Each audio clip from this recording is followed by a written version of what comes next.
Good evening, everybody. And I thought I was going to be on time tonight. Didn't turn out that way, but I am looking forward to seeing some more XCOM 2. Let me just make sure that I've got a pulse on the live stream. Then we're good to go. Again, I think if I'm completely fair, I'd say I've kind of abandoned doing the viewer characters.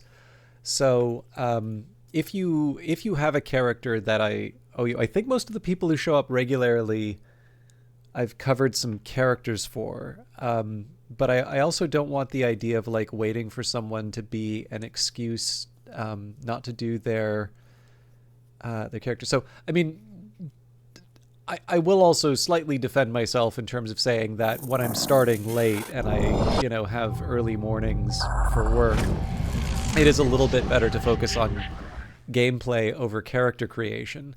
But if you can't make it to the regular streams, if for whatever reason you had your heart set on a character and I haven't done it yet, please do let me know, because it's not the end of the world for me to bring in a character. So we've got Vanguard Master, haven't seen him in a while. We've got Decree, we've got K-Money.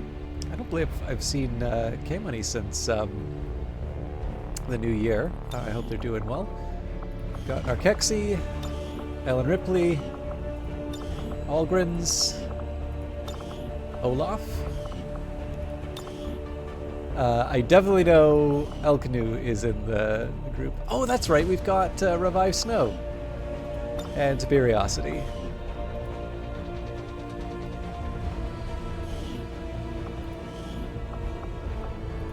And I do know I owe Stellar Jockeys one still, but...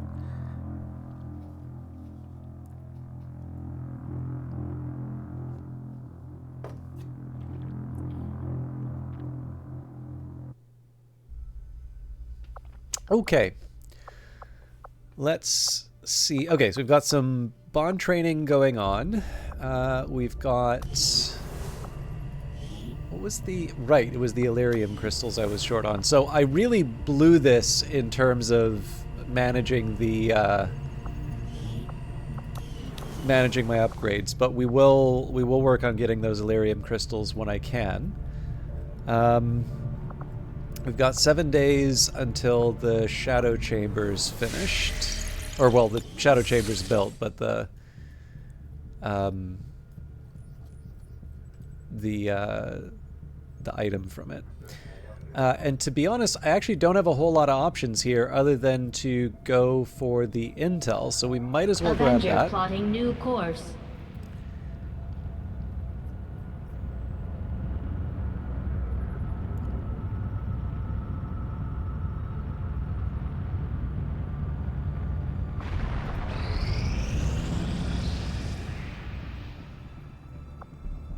Incoming message for you, Commander. Patching it through to your quarters now. I had high hopes for the Resistance under your leadership, Commander, and you have outdone yourself. I actually didn't even realize we were that close to the monthly report.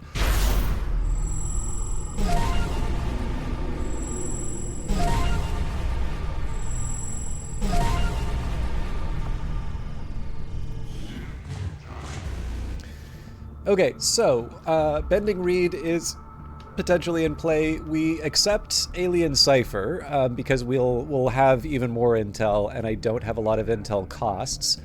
No new facilities for 4 weeks, so I think we may be able to sneak another supply drop in. And I will take a minute here to see the hidden event. Black market closed for 6 weeks is absolutely something I can tolerate. So if it comes down to it, I will interrupt Bending Reed.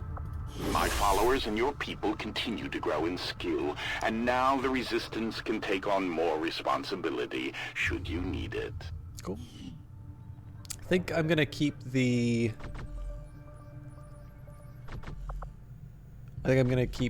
current loadout. So we'll ignore that for now, just so I can get the remaining amount. Oop.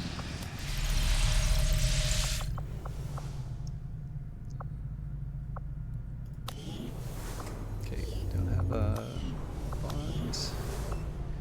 No negative traits.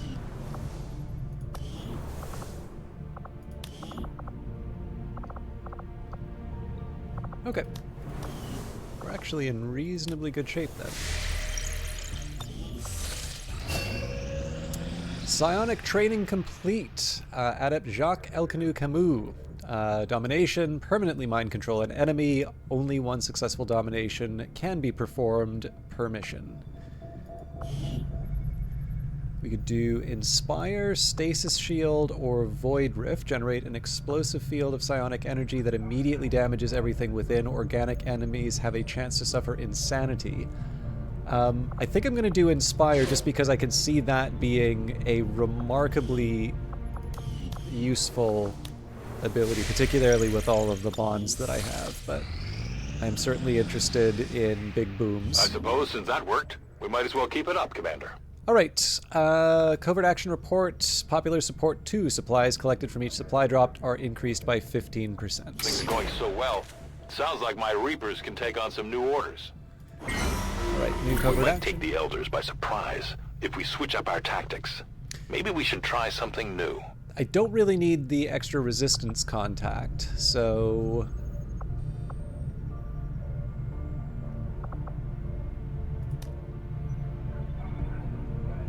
I think I'm going to settle for...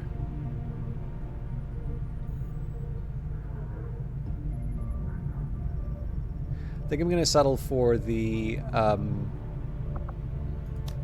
like the things that, like tangible benefits. So either science or items, and then we'll see where we are at the end. So here I figure the lowest level, well, we can't do the rookies, but Fernando Diaz with Holly Johnson looks like.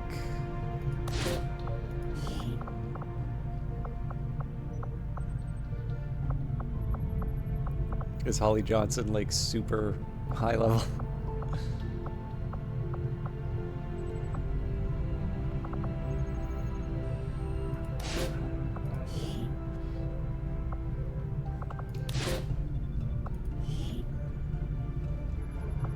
We will begin the covert action immediately, Commander.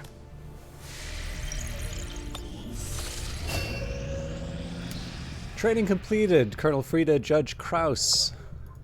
Okay. That was definitely something I wanted to correct.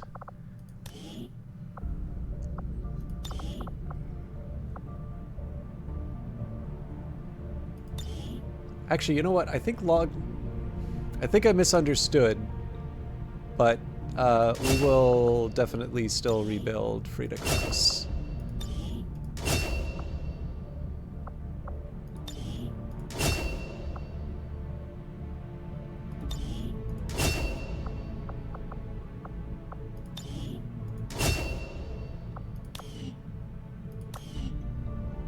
Might be nice to try and do a pistol-oriented sharpshooter at some point, but in this case I'm going to make Frieda Kraus a little more conventional for how I've been using it. Strategic resource located.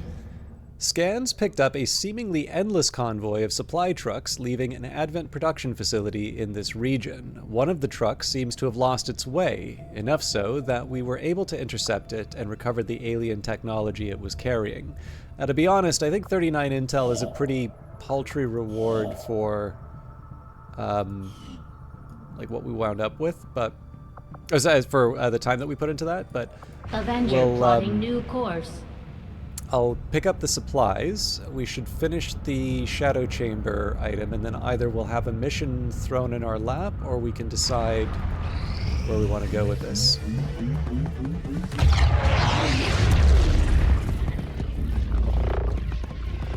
Hate to do this, but you're the only one who can pull this off. You know I'd go myself if I could. The gateway is primed. Is the subject prepared? Ready. I hardwired what was left of the Codex brain into Rover. It should be emitting the same signal the codex used to pass through the gateway. Excellent. Let us begin.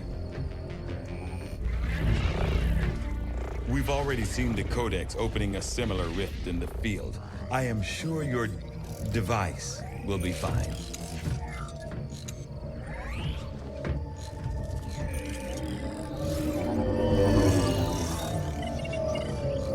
I quite like the character We're of set to Shen. record across all spectrums. Remember, go in, take some quick readings, then come right back through. Okay?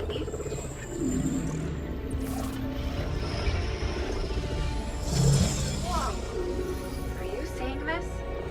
It appears our signal has been received. Increasing power. Doesn't look like any place we've been before. Or any place on Earth, for that matter. Perhaps this is the source. The aliens' seat of power, if you will. Secured beyond any physical limitations.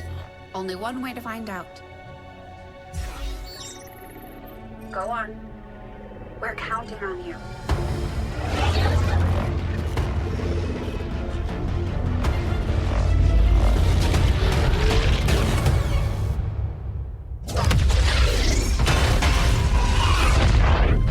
That is definitely not fine, Doctor. The process did work. There was an instant where the device was in between locations. However, once that occurred, the gateway called for a second signature, an organic signature. When we could not provide one, it generated a sort of feedback pulse. Obviously. If the codex creates the door, this organic signature must surely be the key. Well, we better make sure we have the right key before we try again. I would hate for this to occur to something organic. Agreed. I'll report our findings to the commander immediately. We are now prepared to autopsy the body of the powerful being we recovered, Commander.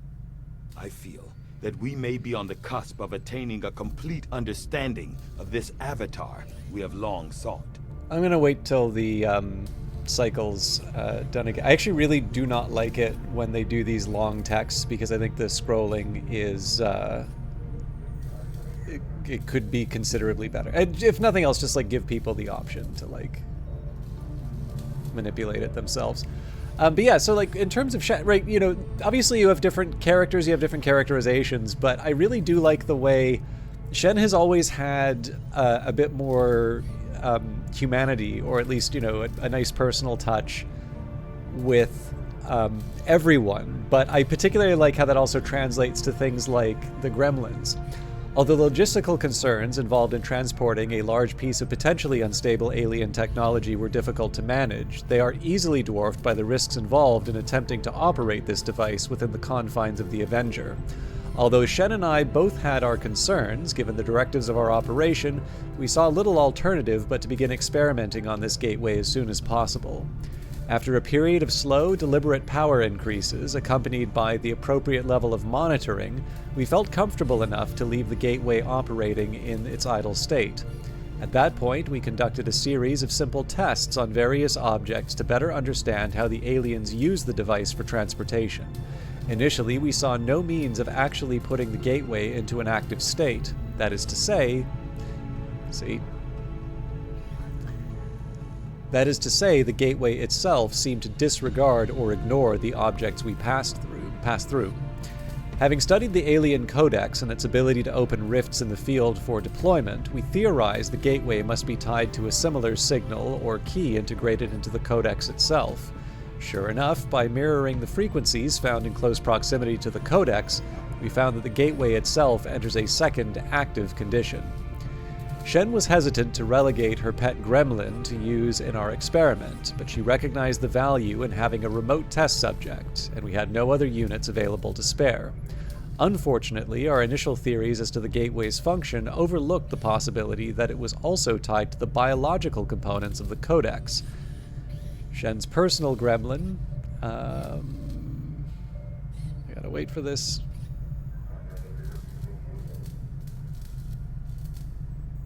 Oh yeah, Psionic Gate codename Hieroglyph, December 23rd, 2035. Unfortunately, our initial theories as to the gateway's function overlook the possibility that it was also tied to the biological components of the Codex. Shen's personal gremlin suffered some relatively minor damage during our test, but its sacrifice led to an important revelation in terms of how we might access this gateway and discover its source, our Tigan. So yeah, like, even little details here, again, like I said, for these, I wish they would have just, I mean, like, there's a couple of paragraphs here that could have been removed, or at the very least shortened, and I'm pretty sure we would have had the same impression. But again, you've got this pretty cold attitude, which is absolutely necessary in some cases. I imagine in this case you could see Tigan as, you know, as Valen, and you know, Lily Shen is very much her father's daughter, but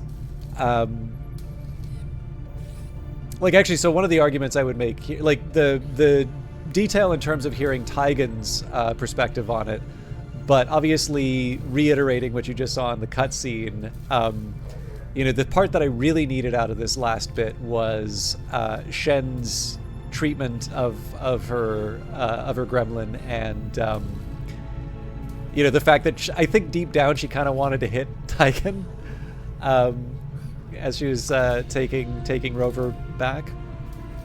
Essentially, being able to draw that contrast between the two, I felt would have been enough. Anyways, I'm just being a big whiner.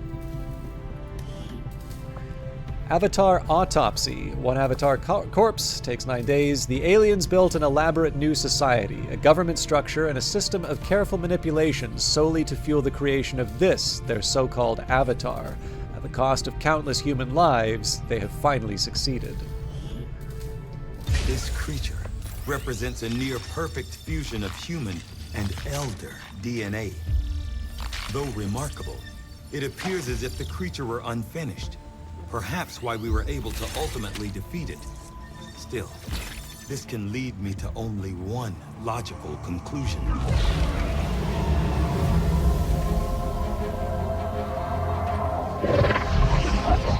We had such hope for you.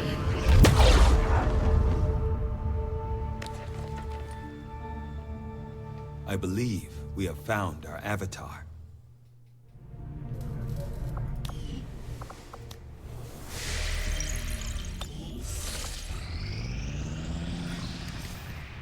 Together, we have succeeded in our task.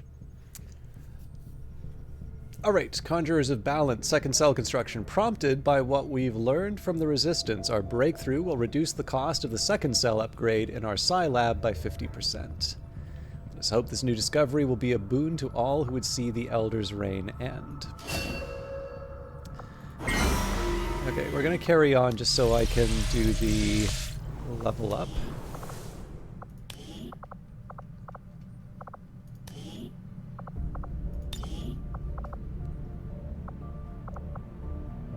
I think we're going to do volatile mix there. We can thank Advent for the inspiration.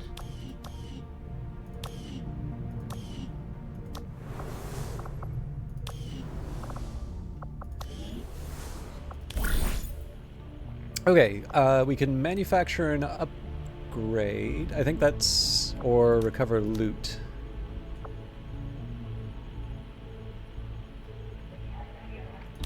Both take 7 days.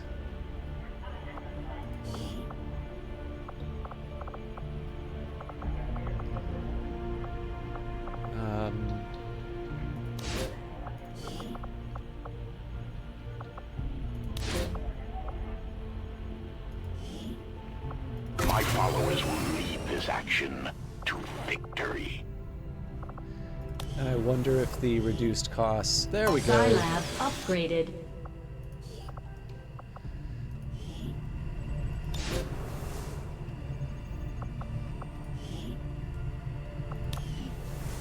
Sorry, El Canoe, you're back in the back cell.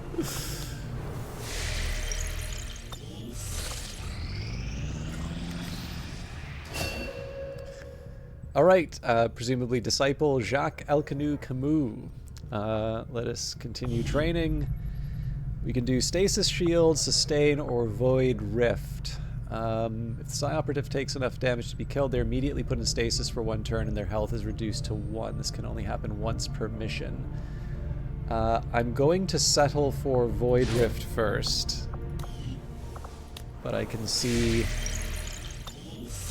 me doing that next one.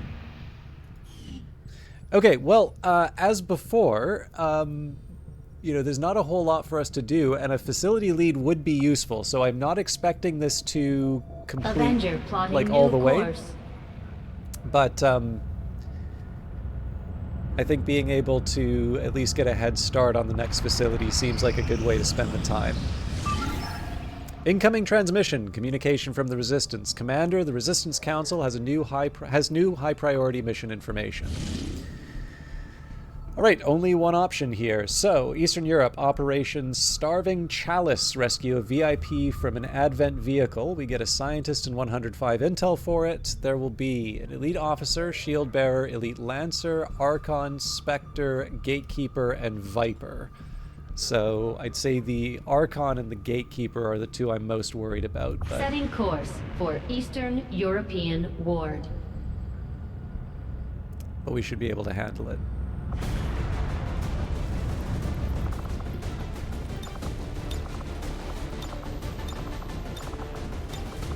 Okay, we're gonna make everything available, and this is gonna be one of the ones where I try to bring. So we're gonna bring El Canu in. This is gonna be one of them B team missions. Scotty Gray can bring Alexei Malikov. Okay, yeah, we can do that. So I need ideally a Grenadier Ranger combo, which I realize we just. But Elizabeth de Graaf is a Ranger. Okay, yep.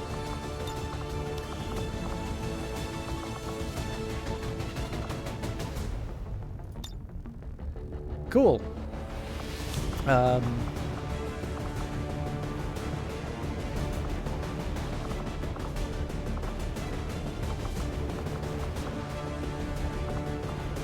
Let's bring Kratalmox up to his full potential. Okay, let's go for the Rage Suit, Marshai, Katana, Hellweave.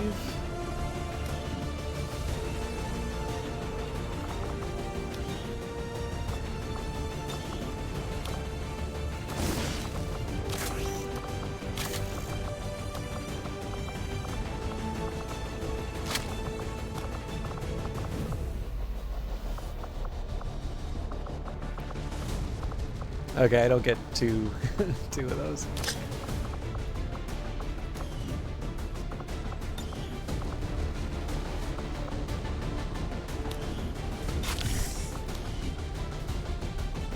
Mobility seems a little funny to put on a sniper, but the thing is that if you can get them in a great spot and then keep them there, that's obviously a huge benefit. So, okay.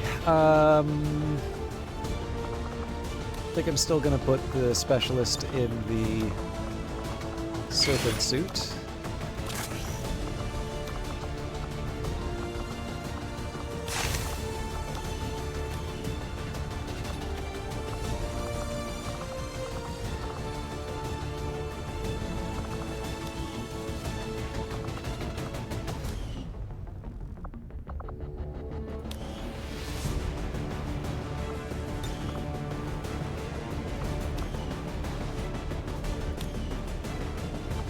I gotta wonder who else I want to put on mobility.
I think I can live with this. Although maybe for Mox, we'll give him the Hellweave as well. In fact... Oh yeah, no, there's a couple of other changes I want to make. You... get a war suit.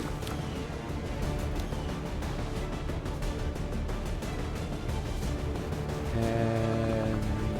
El Canoe... it's a right suit.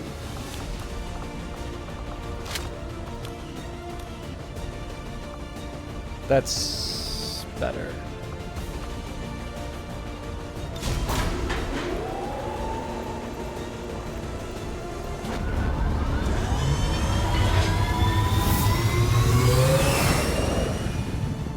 Sky Ranger deployed. Menace, ready to deploy.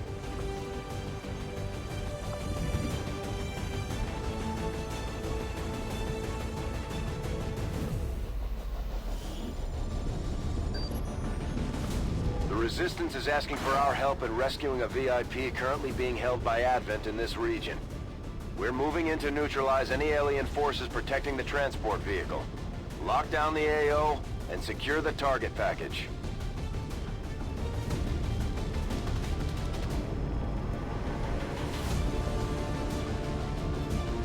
Sorry about that. A little something funny going on with my watch. Rescue the VIP from the Advent vehicle.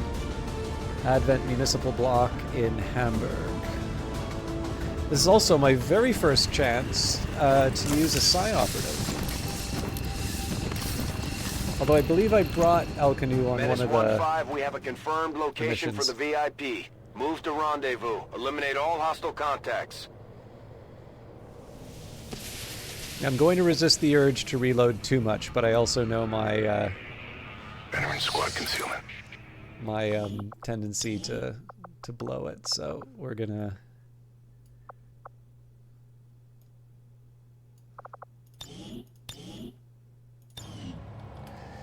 Okay.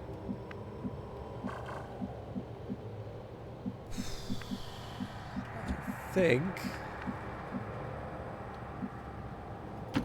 Moving to position. We've got an enemy squad here. Okay.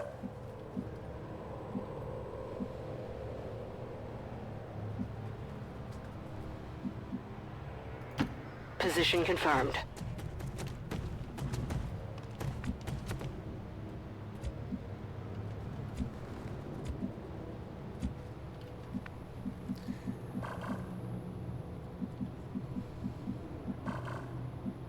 So yeah, the big problem here is I don't have a lot of great candidates for places to shoot. So let's give this a little more time.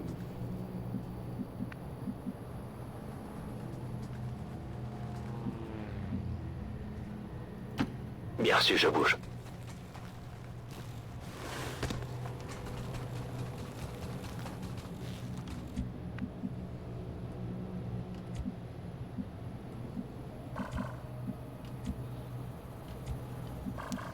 Okay, I don't have a grapple to move Mox with, so...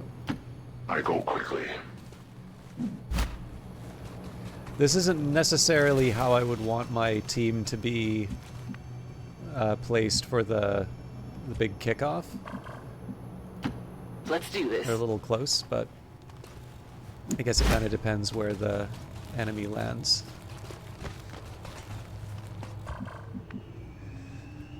Okay. So actually, Turbo's in a bit of a tough spot. I think I'm just going to Got it, settle for moving. this. And actually, it also occurred to me that the sniper may not be in the best place because I blocked the entrance, the entryways. However, I think it's also fair to say that they've got jetpacks, so I'm pretty sure we have ways around that inconvenience. Rolling out. So I'll go as far as I can. Obviously, the more high ground, the better, but I don't want to get reckless. I do find it very funny if you do like the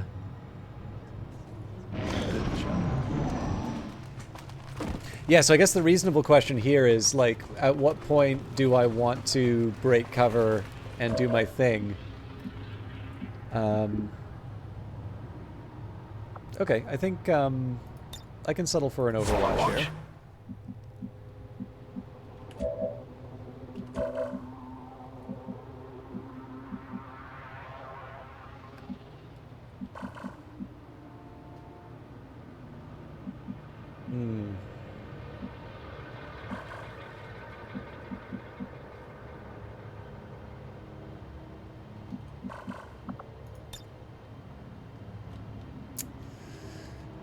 I don't have a lot of options here, but...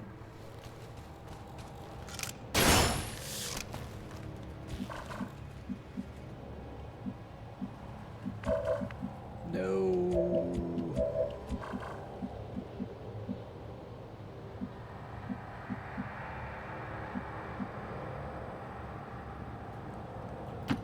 J'y vais.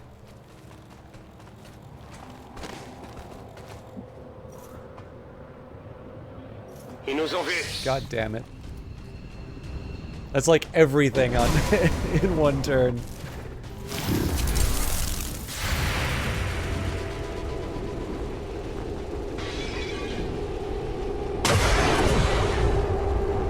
And it annihilated. Man, that was not a good turn. Alright, but I'm gonna try playing it where it lies.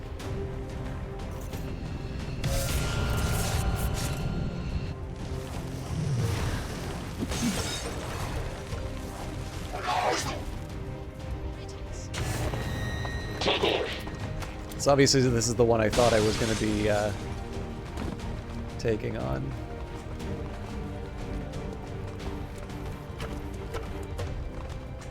This may be a problem. Okay.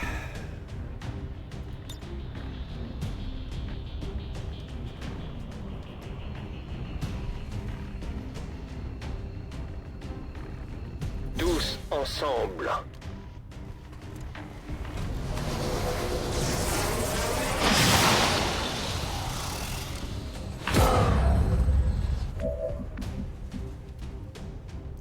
Let's see what we can do here.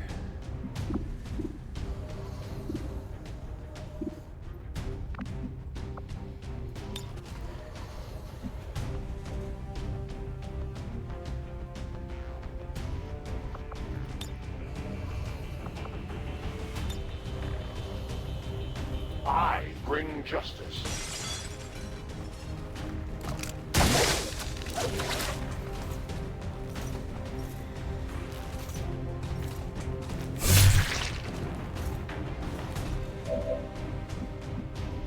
So now the question is, do I want to... I mean, the whiplash... Yeah, let's do the whiplash to... For the free. Finish the job. And then... Wrath... I mean, I am pulling myself... Vengeance has come. Repositioning. Across the map. I could be putting Mox in a bad position, but... Oh, that's right, because I don't get to move after... Yeah. So that actually really... that was not a smart move with Mox. But the question is, can I undo the error through...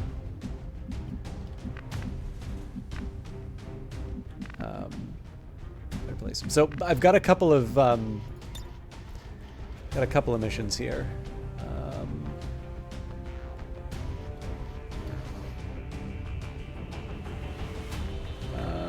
You know what? Grapple out.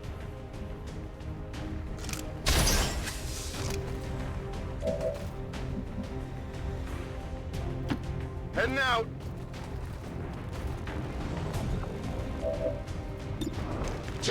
Ooh, I was really counting on that to do more damage.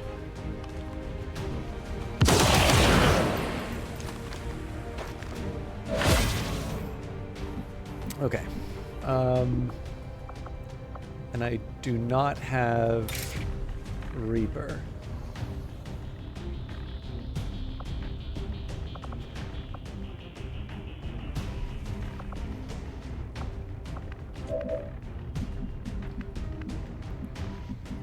Okay, so first thing I need to do is clear out some of the bad guys. One option is advanced team. Ooh. Actually, I see some potential there, so I can... I'll rage strike the shield bearer first.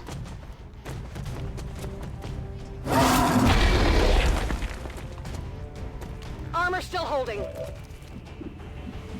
Which I'll then translate into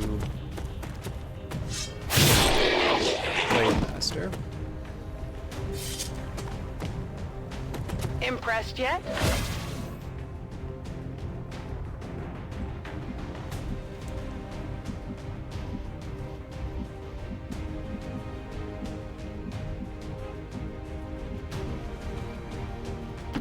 No problem, boss.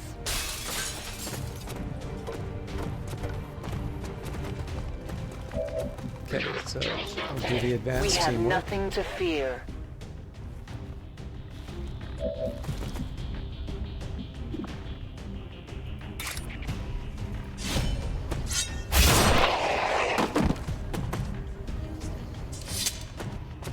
Did you see that one?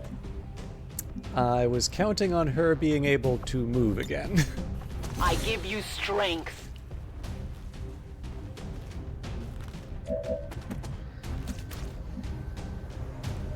Alright, well, this is going to create a problem with the Archon, with having this unit sort of out in the open like this. But...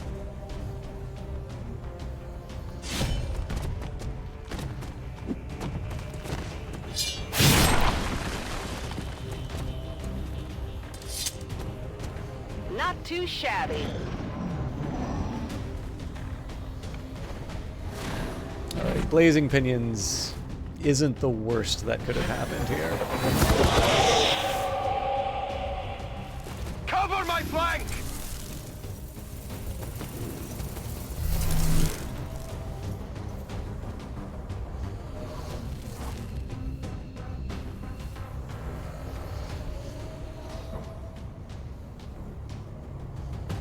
On occasion, tactical analysis does let me get a little, does let me get reckless. Okay, hello Gleger, how you doing tonight? Let's... I think the first thing I want to do is control the Viper.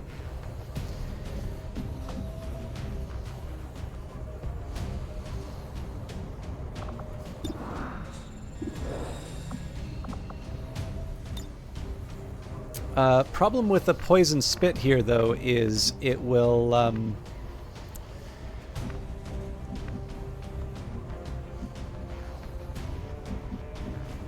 yeah, so the big problem with the poison spit is that it's going to, this is the exit for the VIP, so, let's be a little more considered. Okay, I definitely have some ideas for Coyote, but right now, I think Pyro needs to deliver some aim. Heading out. Actually, also shred the Gatekeeper's armor, but I'll settle for making the Archon sad.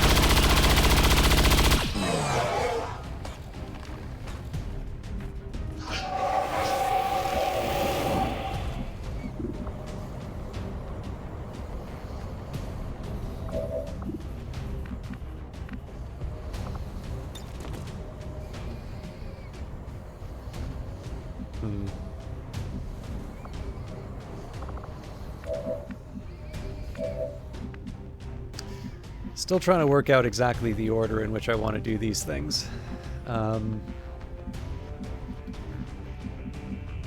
This isn't a terrible place for me to be. Ugh. I definitely want to move the...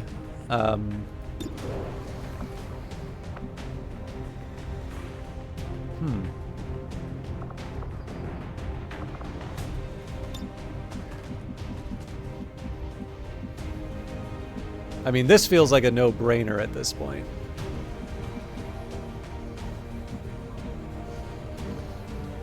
But apparently the Archon's not in range.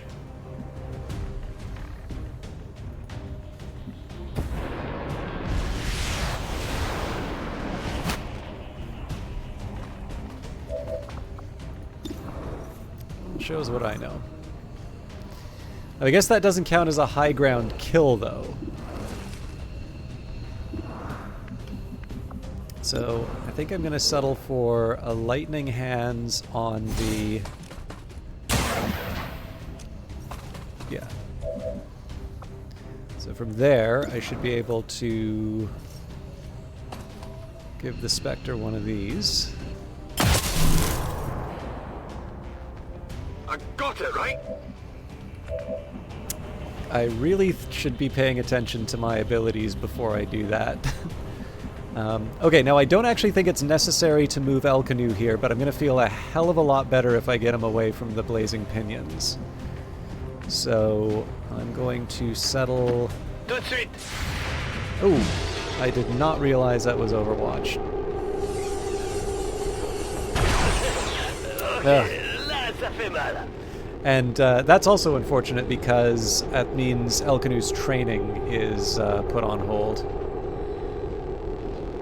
So that was definitely an unnecessary move, which I paid for, but...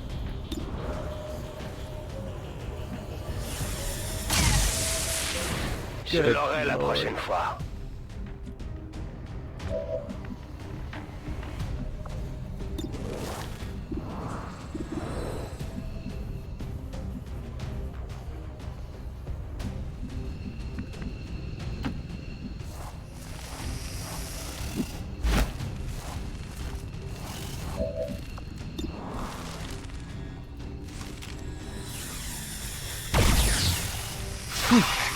This is not a good turn for me.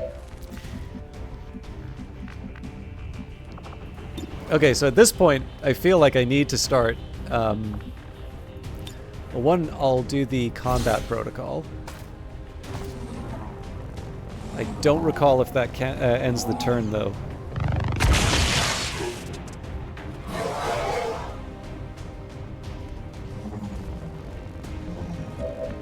Yeah, bad luck.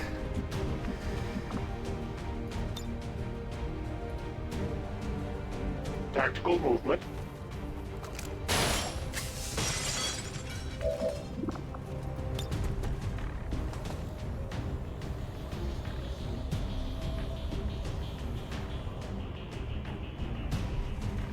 We will fight together.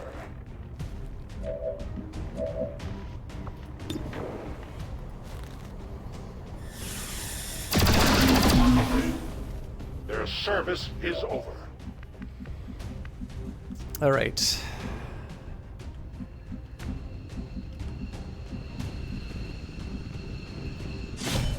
This feels like a weak move. I'm hoping that I get to at least do one other attack.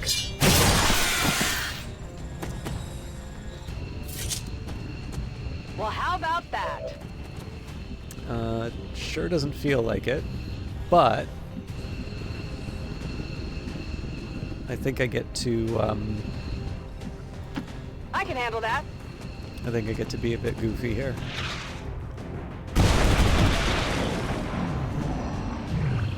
Hostiles got me flanked! So they should be immune to an attack because they killed something. Yeah. I'm under fire! Okay. Obviously, I need to build a slightly better turn here, but let's start by seeing... So, I guess the first question is, how close can I get to the... Tina Bell is with Coyote, and I think we've already used Coyote, so...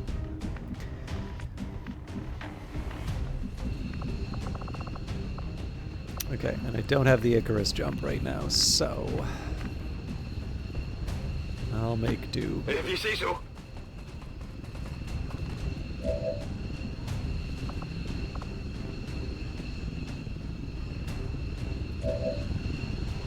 So before I do any of this stuff, I want to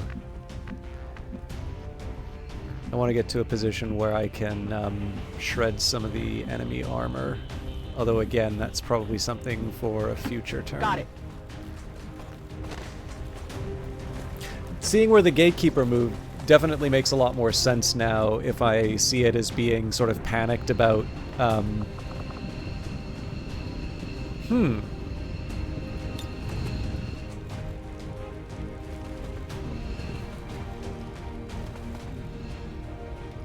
Okay, I'm gonna keep El Canu in reserve, let's say. So I guess here's the thing. I don't exactly want to abandon cover, but I don't want to... Like, I don't want to play too passively either. The thing is that, like, Elizabeth de Graaf is pretty powerful, but she's not immortal, and she's not going to kill something this turn.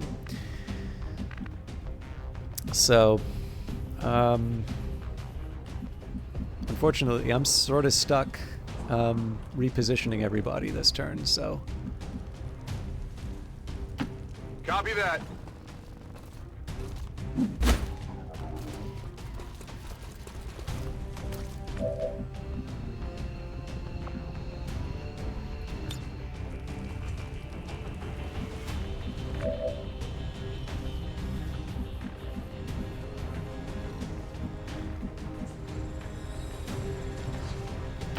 Alright, well... I have some limited options here, so let's... Firing rocket! strip whatever armor we can.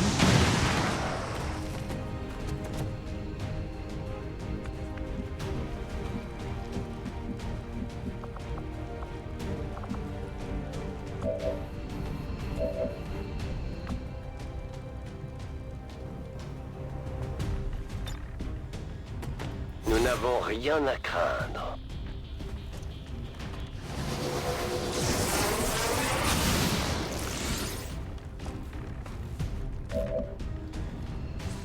I don't think run and gun's the appropriate choice here, so we'll just settle for... Yikes! Alright, I'll take it. That armor's tough.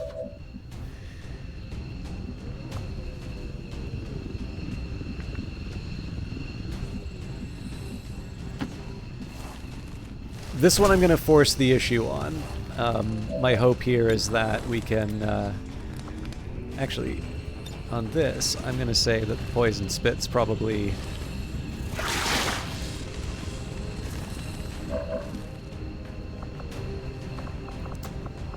And... yeah, we...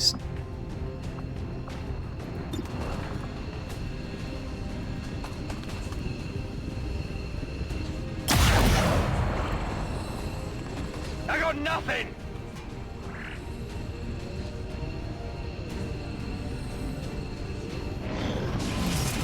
So I'm hoping it tries to go for the Viper here.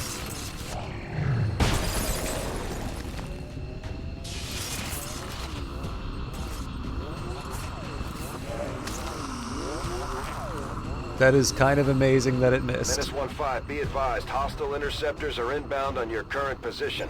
Firebrand has a limited window to provide extraction. Rock and roll! Okay, so this is going to be a pretty cool opportunity here.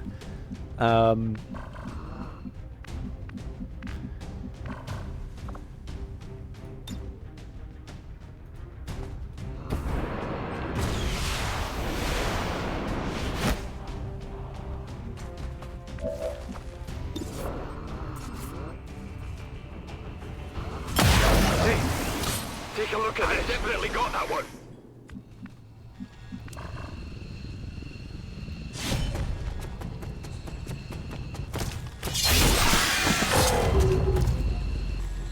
You know that was good. So of course now we need to I get got the we need to get the VIP. Je suis sur le coup.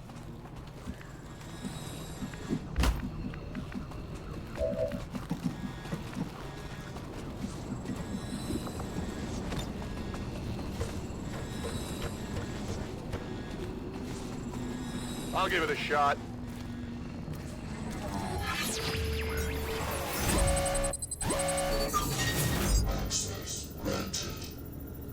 Yeah, I mean, it doesn't really matter. I'm not going to be opening up a region, so...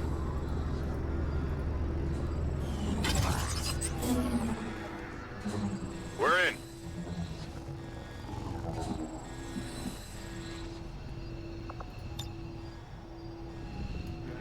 That doesn't really help me, so...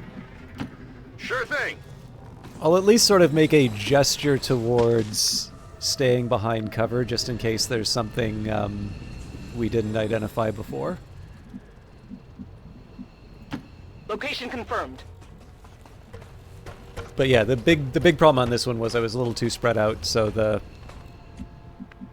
I mean, actually, the funny thing is the one thing that really cost me here was the... Moving there.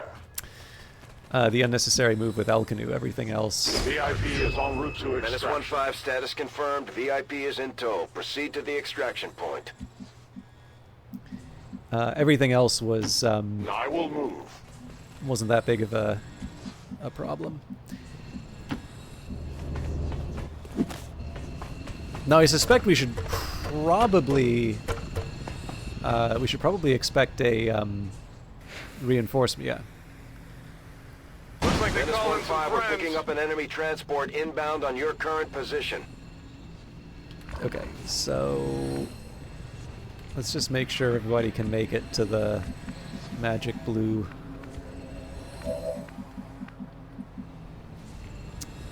Oh, but we can Going up.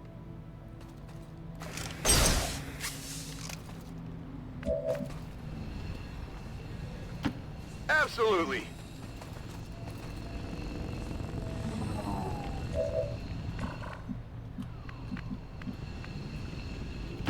On the move.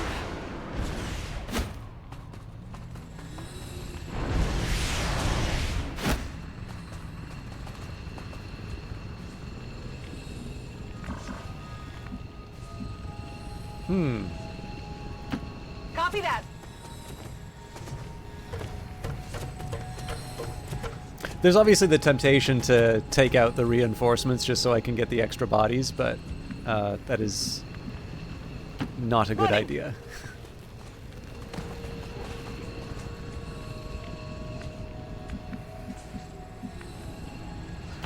A confident approach.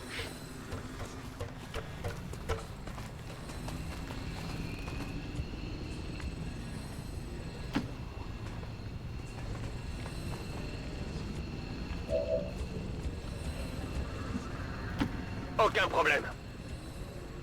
Yeah. So now we just do this in the Allez up!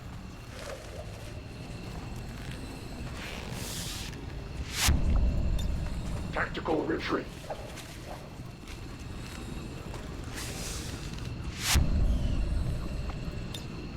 So yeah, I don't know. Obviously, two big screw-ups there. One wasn't paying attention to the Secure and in position for evac. wasn't paying attention to the Overwatch, but also I got spotted in the prep, and I mean, not just spotted in the prep, but like spotted in a way that every single, I'm pretty sure it was every single collection of enemies wound up seeing me there. I'm trying to think if there was one that, because I did say it was the Archon and the Gatekeeper that I was most concerned about, and obviously there were Spectres in there as well. But I mean, again, it all turned out. Just... Mission accomplished.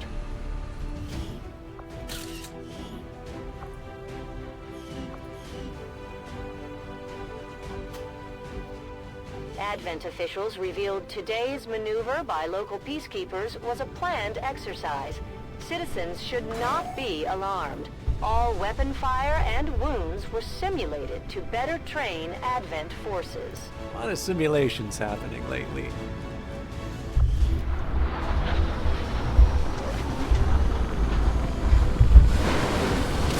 Sorry, got myself wrapped up around the Elder's anger at our victory stand. today will fill my warriors with pride.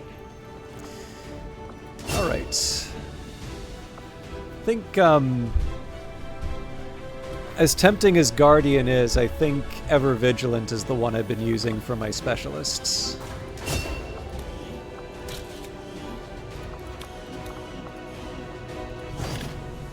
Excellent work, Commander. Your efforts continue to bolster the Resistance movement across the globe.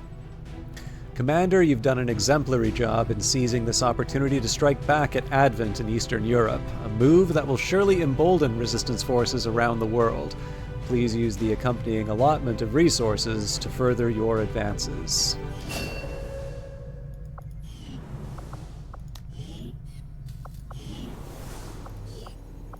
Always happy to get some upgrades.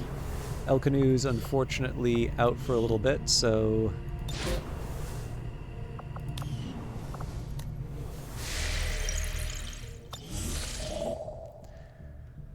Commander, after our recent success, members of the Resistance in New Brazil have brought us reports of activity that we may want to investigate. Don't really feel like I need the Resistance contacts, so let's do the facility plotting lead. new course.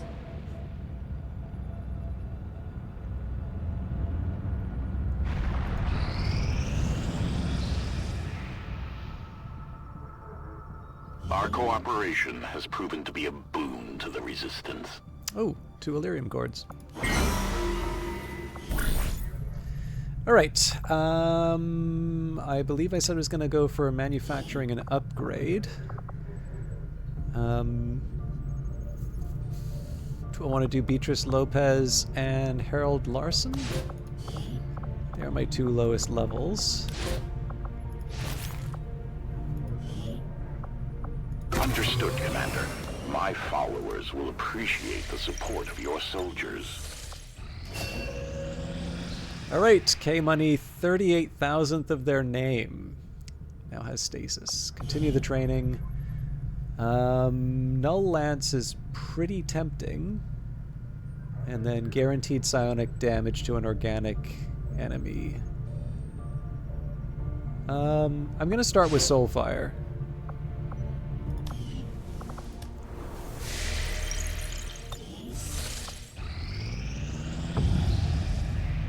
An alien craft shot down in this area was still transmitting a faint signal from the wreckage.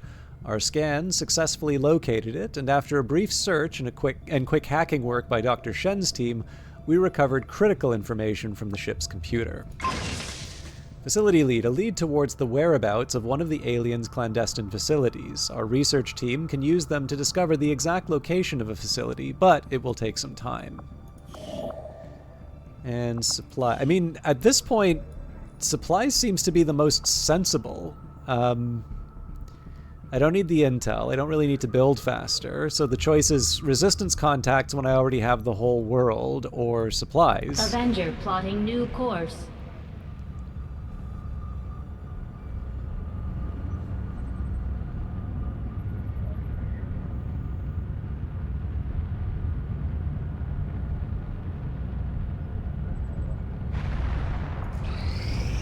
It won't be easy, but I think it's the only option we have at this point. Agreed. We must inform the commander immediately. Go right ahead. Commander, Central, the Shadow Chamber has completed its analysis of the Avatar's DNA. It has identified the genetic sequence necessary to travel through the Psionic Gate. Perfect. We can finally shut this Avatar project down for good. However, the gate requires more than a mere transmission of genetic data. The sequence has to be part of a live subject. The key only works in lockstep with the signal. We don't have time to find another one of those things, let alone capture it. No. That part we can handle. We make our own. You're serious? Quite. Though the specimen before us is damaged beyond repair, it has provided us with its complete genetic blueprint. We already possess an unaltered Avatar template from the Forge facility. That, combined with the genetic material we recovered at the Black Site, should allow us to replicate the procedure here. So, what's the catch? Yes, that. Without an Elder consciousness driving it, the new Avatar would remain as lifeless as the one before us. While I can develop its body, I cannot create the mind to drive it. But I can. In a way. By manipulating the new avatar via the psionic network. You want to operate one of these things? By remote control? Not exactly. And definitely not me. Interfacing directly with their network would cause severe, if not fatal, trauma to an unprepared central nervous system. As it stands, we only know of one individual who has survived that kind of ordeal. That was different. The stasis suit. Created the perfect interface to the network, one tailored to your specific biology, Commander. Of any human candidate, you are the most likely to survive the connection. Most likely is not good enough, Doctor. It is the only answer I can give you, and our only option to traverse the alien portal. We need to come up with a game plan before we charge through the enemy's front door. Which will give you some time to think about this, Commander. This specimen, this being is something else entirely. Something beyond anything we have ever seen. And yet somehow, our troops once again prevailed. Is this the game let me control one of these as an I'm sorry for all the mean things it did to me? Like, make me read this extended text. Research report, Avatar Autopsy, codename Primarch, January 1st, 2036. I'm probably going to need 2 rounds on this because I didn't get the opening lines.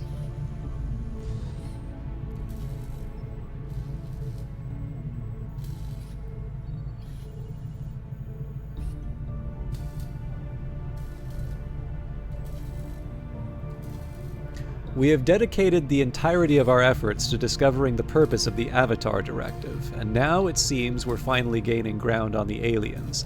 With that said, I was shocked to see that our troops not only encountered what was apparently a fully responsive Avatar specimen, but that it engaged them in combat and was subsequently dispatched with only moderate difficulty. With all that went into its creation, somehow I expected that the Avatar would be a foe unlike any other, something perhaps even beyond our own capabilities to counter. Initially, it appeared as though my assumptions were wrong. Humanoid in form, the physical attributes of the Avatar specimen are, on the surface, wholly unremarkable. It has a musculature system not all that unlike a young adult human, with no obvious genetic adulterations to enhance its physical strength or agility. At this point, I could only surmise that the aliens focused entirely on what lies beneath the Avatar's seemingly ordinary structure. As I continued my analysis of the Avatar specimen, including a rapid genetic sequencing aided by the Shadow Chamber, I discovered my earlier conclusions could not have been further from the truth. This Avatar, what is left of it, is still not whole in the developmental sense. Although portions of the missing genetic links have since been filled with what is undoubtedly elder DNA, there are still gaps, incomplete sequences that leave the creature unable to fully sustain its own power. It is now my firm belief that we have yet to encounter a fully developed Avatar, and its potential capabilities at full strength leave me deeply, I'm gonna say concerned, Artigan, because I'm tired of this. Alright, so I guess we're back to good old-fashioned research. Breakthrough successful, second cell construction prompted by what we've learned from the Resistance. Our breakthrough will reduce the cost of the second cell upgrade in our Scilab by 50%. Commander, we've already dedicated considerable resources toward the current research project. However, we can move on to something else if you'd prefer. I'll ensure that this new project takes highest priority, Commander. Once we have something to report, I'll notify you immediately. Priority message for the Commander coming through on a secure channel, sir. On screen. Sir, it's coming from the Advent Network Tower. You heard me.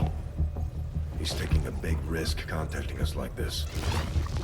Hello, Commander. You and your crew are to be commended. Your efforts in rebuilding the Resistance network and uncovering the truth about the Avatar project have been admirable. I only wish I had better news to report. When does he ever? Advent is not taking the death of an elder lightly, and in turn have greatly accelerated the final stages of their Avatar project. A plan is now in place for the rapid processing of all non-essential human life, to begin immediately. Very soon, Advent's speaker will announce a breakthrough in gene therapy, a final treatment for the human condition. Billions will flock to gene therapy clinics across the globe. They will never return. I have managed to secure tactical data and access codes to the Advent Network Tower. The speaker's address will be broadcast live to a global audience via this facility. The whole of Advent's network will be listening. It is this hubris that we must use against them.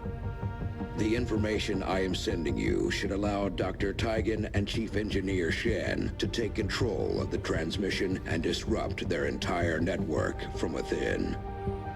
Though my hope is that this disruption will confuse the enemy's forces long enough to allow your final assault a chance of success, I ask one more thing of you. Take what you have learned. Let the world know what is happening here. Wake them up. Broadcast the truth before there is no one left to listen. It seems we are both out of time. Farewell, Commander.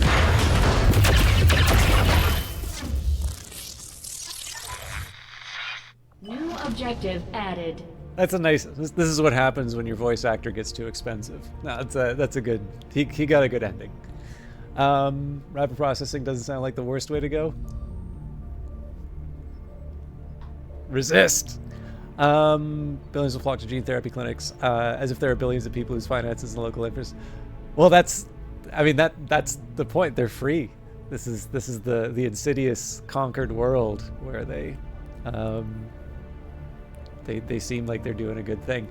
Launch an infiltration mission on the main Advent network tower, attempting a shutdown of the global Advent communication network and disrupt Advent's worldwide control. Assault the Advent network tower, complete the Advent network tower mission. Tell me more. It is the exact same thing. We're making progress, Commander.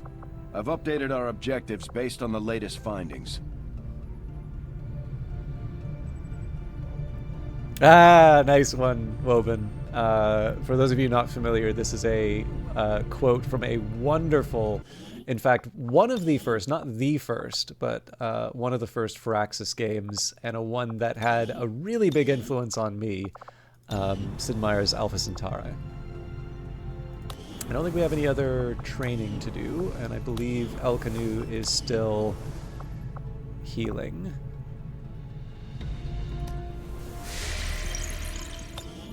We have the target site locked in, Commander. This is our chance to strike at Advent's heart. Once we control the network tower, we can finally show the world what the aliens are doing. There's no turning back after this. Oh man, I love this fact, like that you could use your intel to do more material. That's interesting, Moment. So, because it's also very old-fashioned in its style. Did you ever try Beyond Earth? Especially with the DLC, I felt that was a severely underrated game. And I actually shared the soundtrack with a composer friend of mine, and he, like, I got to. It's sometimes fun to share stuff with him. Because like I'll see the Discord messages as he's listening, and like he's like his original interest was in doing movie scores, but got into games and has done quite well. Like he's wonderful, has absolutely wonderful work, and has definitely been a part of some bigger games. But yeah, I shared it. I think it was actually the Rising Tide DLC that I shared. It's like, hey, let me think with this. It was like, I turned it on at the same time just because like I kind of like this, and so it's like, ooh, this is a good start. And, I mean, obviously, I'm just assuming because he's a professional, like there's subtlety and appreciation that I'll never really be able to to get for myself, but I thought it's a really, really wonderful soundtrack, and I liked being able to share it with someone who has a professional opinion as well as just likes good music. Okay, but I like this idea of using intel to give to confer advantages in the mission. Obviously, you've got a bunch of intel stacked up, so. Squad side individual concealment. Each squad member will start the mission individually concealed. Squad reflexes. Squad dodge increased by 33. Squad precision. Crit chance increased by 33. And video feed vision increased by 2. I mean, why not, right? It's, a little over a fifth. I do notice this does seem to be a fairly light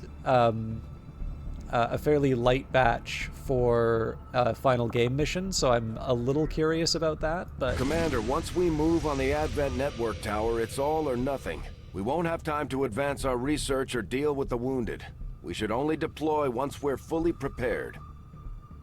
Okay, XCOM is prepared to make their final attack. However, once the mission is launched, there is no going back. All progress on research, engineering, and training projects will be stopped, and any soldiers currently deployed on covert actions will be unavailable. Are you ready to assault the Advent Network Tower, Commander? Setting course for Chile. The only catch here is I don't know if I should go for the low-level people or... Be aware, we'll be working with limited personnel for the next operation, Commander. If we're going to infiltrate the Advent Network Tower, we'll have to use a smaller squad. Try to draw less attention to ourselves than we already do.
Yeah, and probably some of my favorite tracks from those soundtracks as well.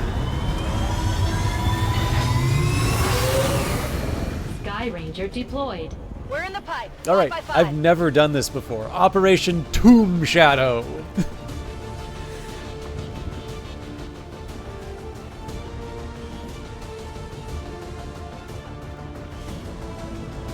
Commander, it's time we put Advent down for the count. This'll be a two-pronged assault. First, we hack the heart of the Advent Tower and disrupt their network before the speaker finishes his latest broadcast. Shen's cooking up a little surprise for them that should more than get their attention. With Advent in an uproar, we'll access the portal and take the fight to their front door. Which suggests... If all goes well, they won't even see us coming. Yeah, this is risky, but it's the best shot we'll get. This suggests to me... Once we start this, there's no turning back. This suggests to me I probably shouldn't have equipped this armor, but let's go for it. Secure the Advent Network Tower. Secure the Broadcast Control Center. Hack the Central Broadcast Array. Transmit evidence of alien atrocities. Ooh, and it's got dramatic rain.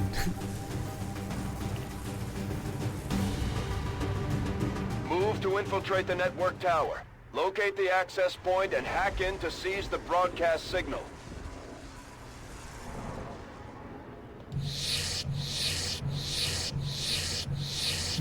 Go,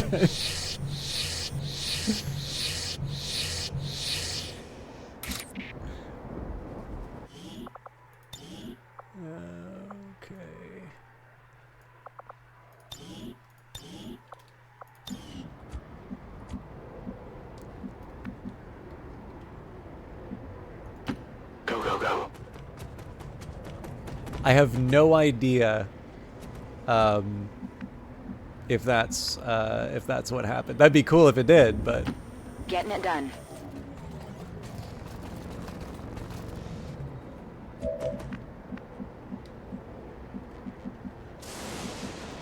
Stepping off. Moving to Overwatch.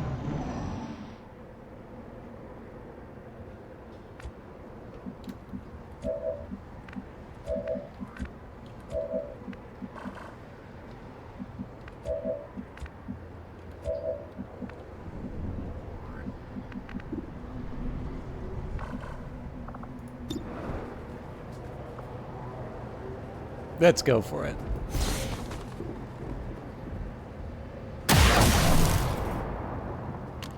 Check it before you get too close. They're onto me.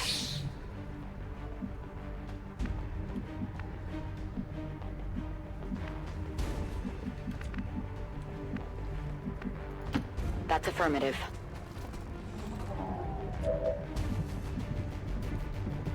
Okay, now they still count as in stealth.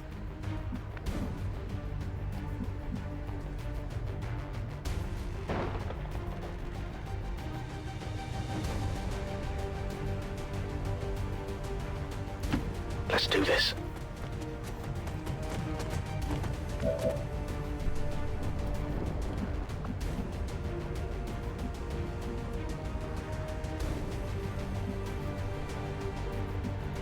Understood. Moving out. I'm on it. Fascinating. All right.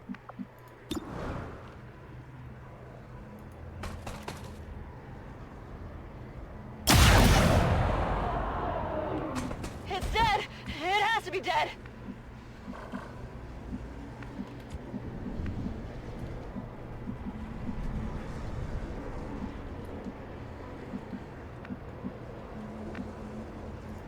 Heading there now.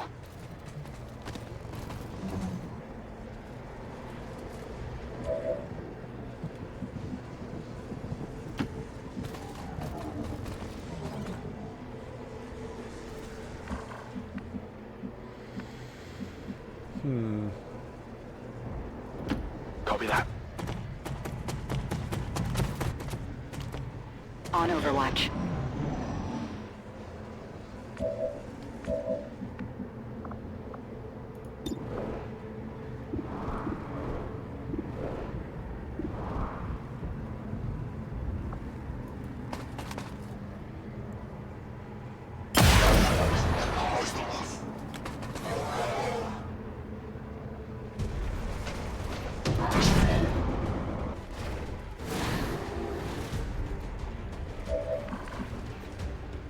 So I'm actually okay waiting for a bit. Now.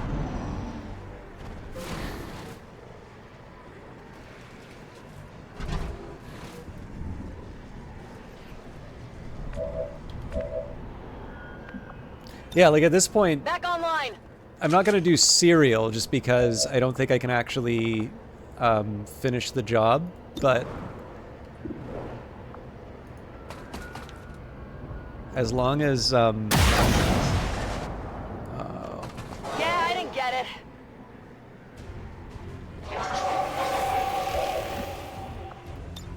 Affirmative. Covering now. Scanning.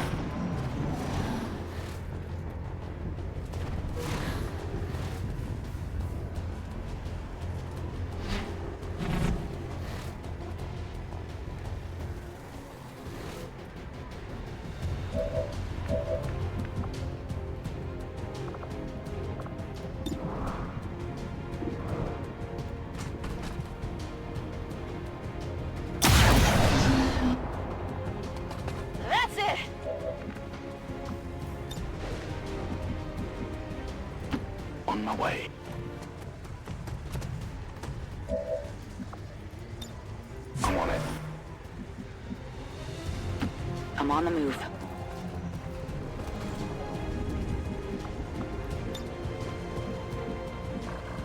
There's a very, very small temptation I have to grapple to one of those areas, but I don't know. Roger, I've got my eyes on it. Alright, that's... No, we're good. Or maybe not. Okay, I definitely need some high ground for this. But I don't want to be so reckless that I put this character into... I can have a little peril.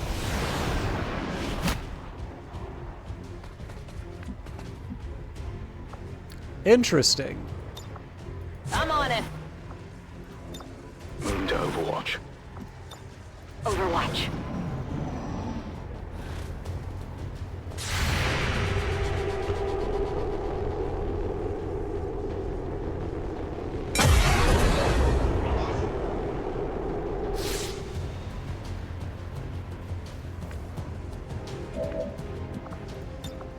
Locked and loaded.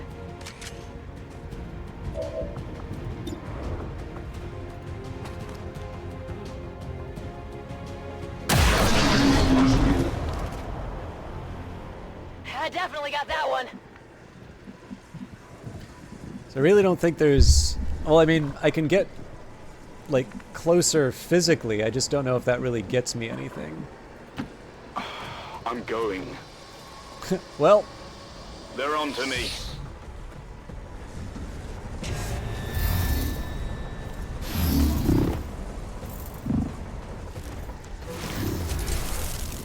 I believe in working with consequences, so... but I do have a very specific idea here, so...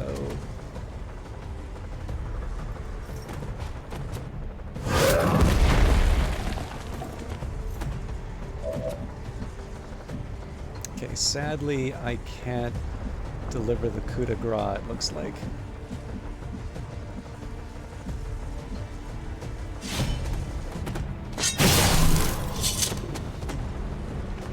Well, There never you go. mind.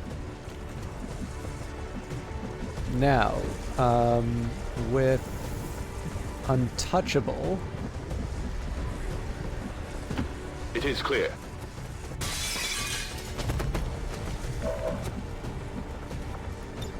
Got it covered. So they have one move that they can do, but the big thing on this one is that... Alright.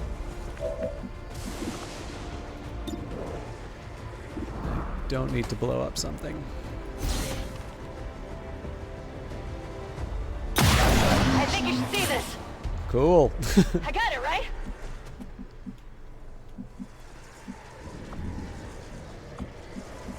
Alright, so obviously Lewis Turner's stealth is gone, so over he'll there? be my kind of guinea pig.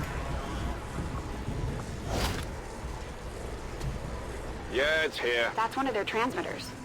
They didn't put a whole lot of effort into disguising the alien tech involved. The design may be a function of the network itself.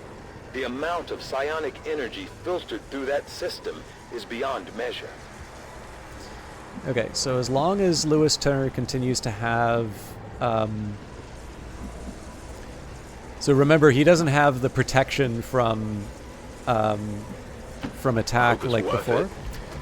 Difference, though, is that I do have a get-out-of-jail-free card with the advanced teamwork.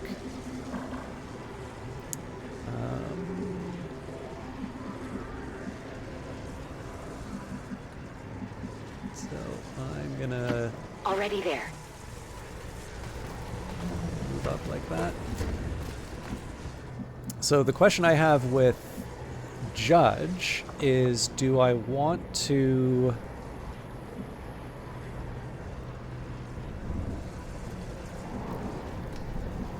Do I want to try my chances with a... you know what?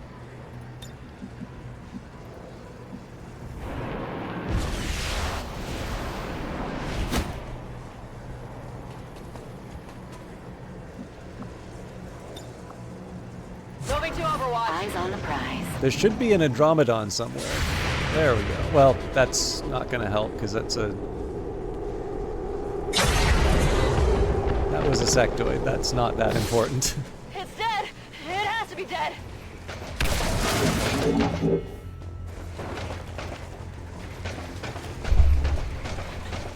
Okay, now that's unfortunate that they didn't go by the boom stuff.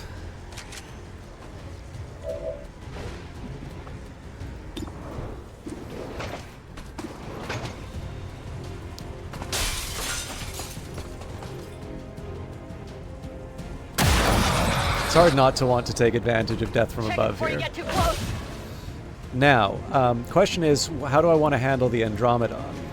And I think a lot of that's going to depend on Judgment Day. All right, I'll go.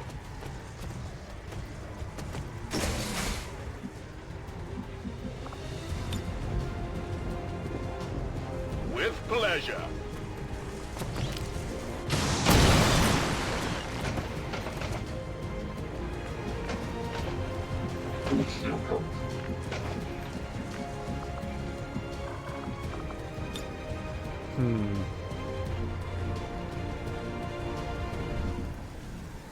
Grapple out.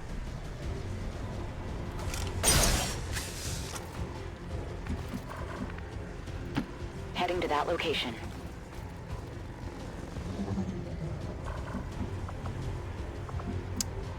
I would have thought she could Scanning. shoot at the enemy, but I guess not. I'm not too optimistic about the damage here, but we'll see.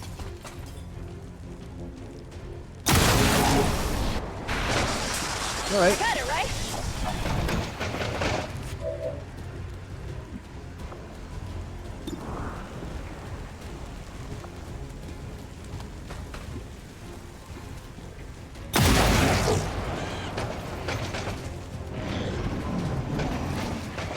Really? No Overwatch?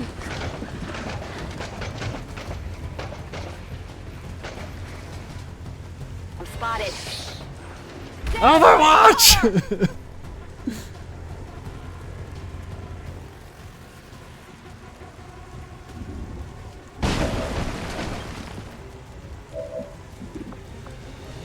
Well, I mean... Let's do this. Obviously, we gotta do the really badass Trinity. Dodge this. I definitely got that one.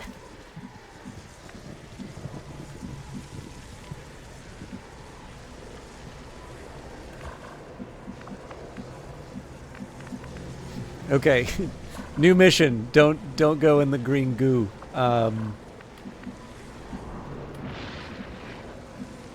Oh, that's not good.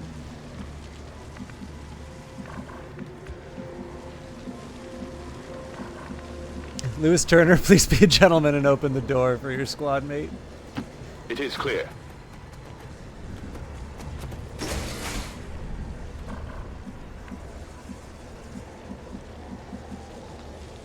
Man, there's like no good...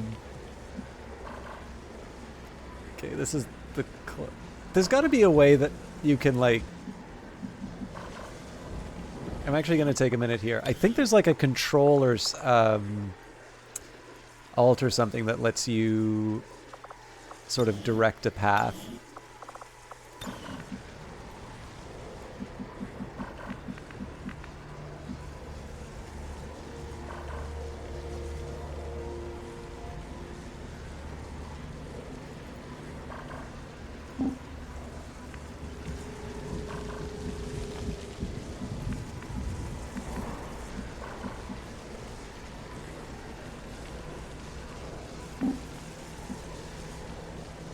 Yep. Okay. I guess we're committed.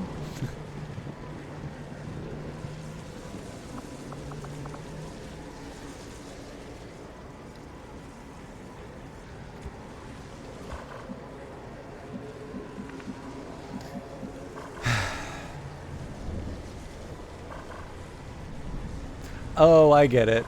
It's like showing me the... If you say so.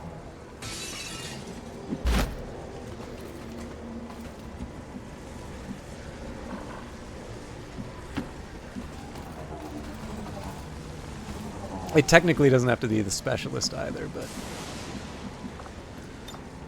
On over,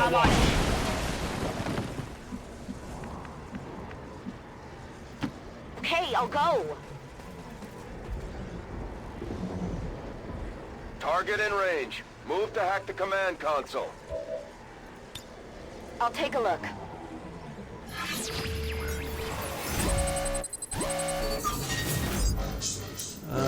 Small cache. Let's go for the large cache. You have failed humanity, Ripcord.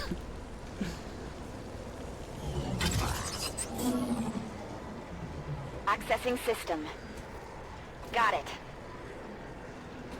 Status confirmed. We have control of the network tower. The signal is going out.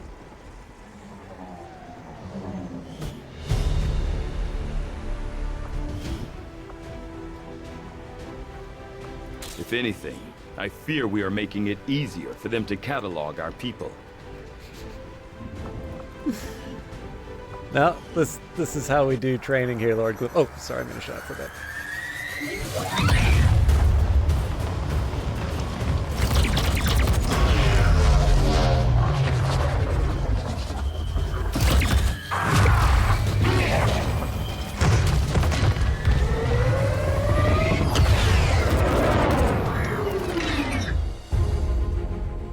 Firebrand has cleared the perimeter, sir. Meeting limited resistance. Well done, Doctor. Yes, it would appear the feedback pulse is having the intended effect. Shen, status. Did it work? Advent assures us this breakthrough will be available to all citizens immediately. We go live to the speaker for more. Fellow citizens, for 20 years we have put our trust in Advent, in the Elders, because we believed a better future is possible for all.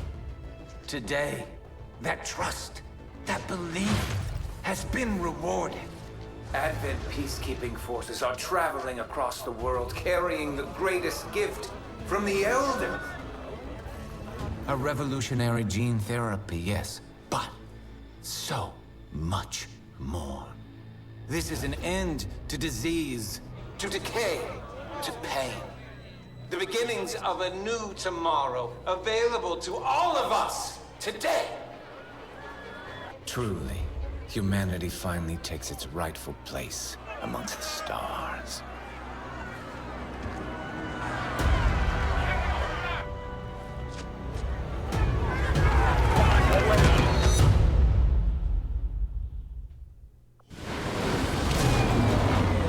We get a mini game where we get to kick the ass of the spokesman, right? The squad made it back whole, and the aliens paid the price. Great work, Commander. The Exception, thank you very much for resubscribing, and I'm going to take a quick minute here and give a quick shout out to Lord Gloom, who has been playing a lot of Pal World lately, and it looks like you've been getting a lot of attention doing Pal World, which is wonderful to see. I heard of it, but I've never had the pleasure.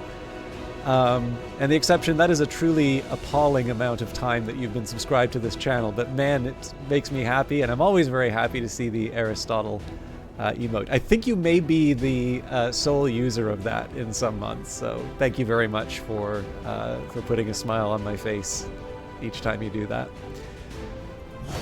Hope you're all doing well, though. I am well and truly into new stuff that I've never seen before in XCOM 2, so I'm enjoying where this is going.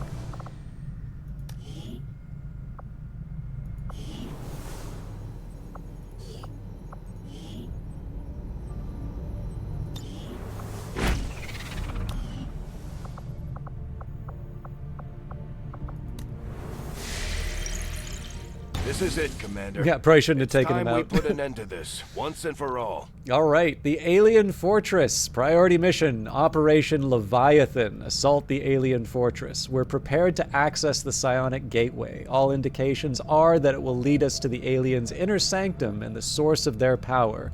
This is our chance to end their hold on our world, once and for all. 31 enemies detected, an Archon, a Muton, a Sectopod, Heavy Mech, Sectoid, Gatekeeper, and Viper. Yeah, I'm sorry, You've never... Really? Commander, we can't afford to let this operation get away from us. Even if it means sending our wounded forces back into combat. We have to succeed at all costs. Oh, we'll bring the elite back in. Oh, gotcha. All right. Commander, in order to ensure the success of this vital operation, wounded soldiers may be assigned to the mission.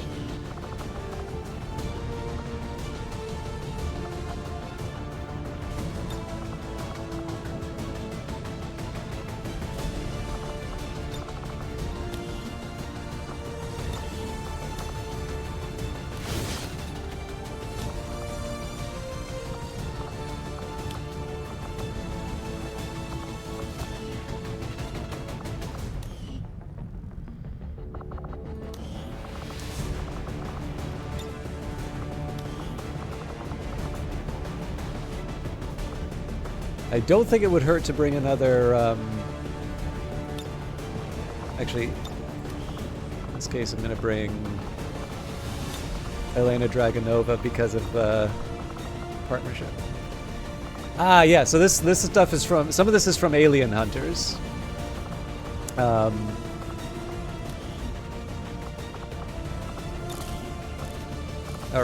So I have a couple of ways I'm going to handle this. We're going to give you a Wraith suit.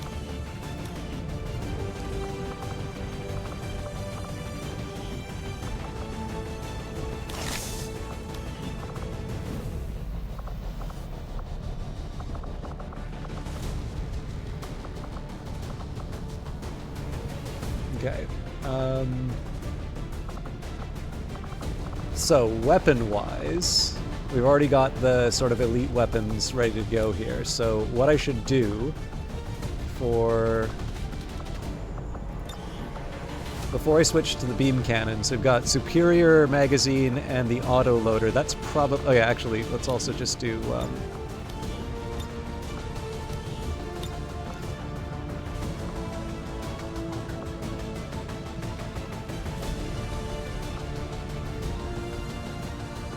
I think I'll do the advanced scope in this case.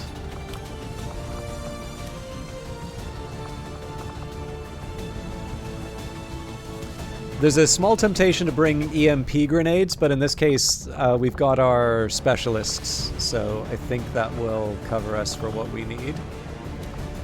The plasma rifle, I think probably the one with the repeater.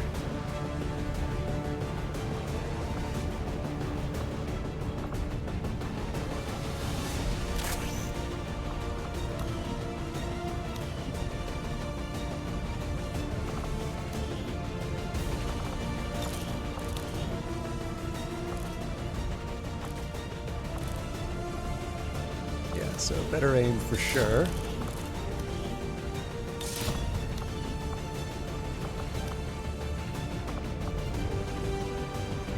That can't be right.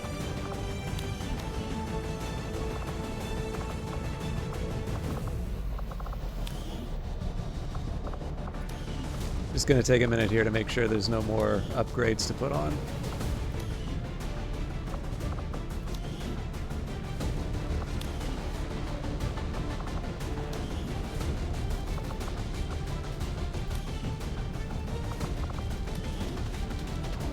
All right.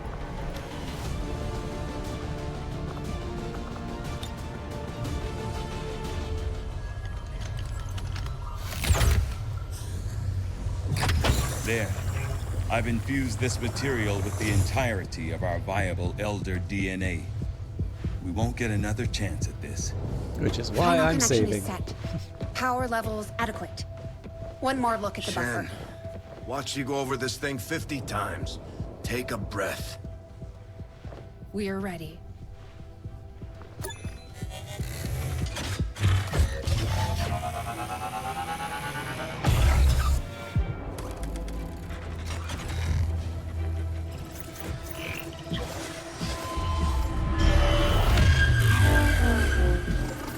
Synthesis nearing completion. Now, Lily! Initiating network connection. Give him hell.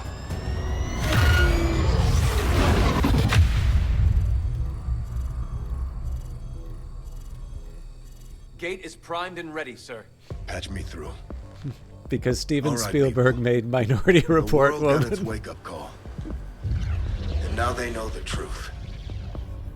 Advent is a lie. And their time is up. They've got a full-fledged war on their hands now. While the aliens struggle to contain our world, we're gonna make a move on theirs. It won't be easy. But you're used to that. You did what was needed. You never gave up the fight. You are XCOM. And you're gonna end this. Humanity is counting on us, people. Good luck, Commander.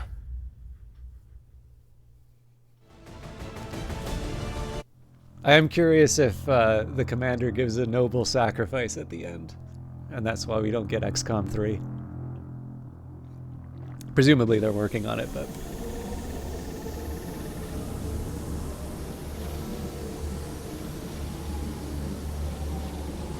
Okay, Commander, stay alert. No way of knowing if they detect our presence yet. Such loss, such needless waste. You force our hand, yet still we offer peace. Rejoin us, and your world will be spared.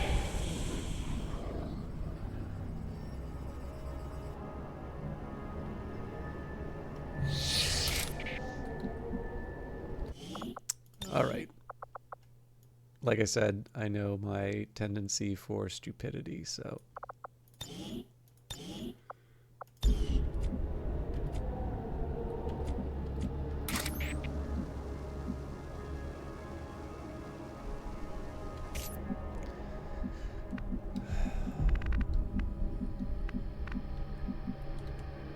It's not immediately clear to me where the enemies are.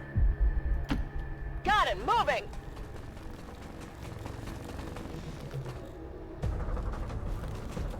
Well, that answers that.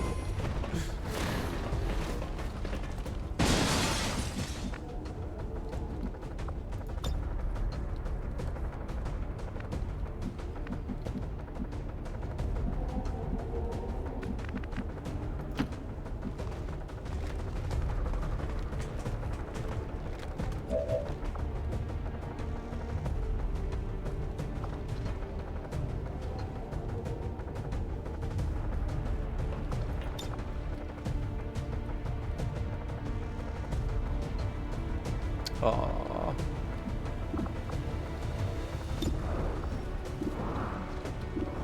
I mean, it's tempting to execute the Muton, but let's see how the rest of the encounter goes.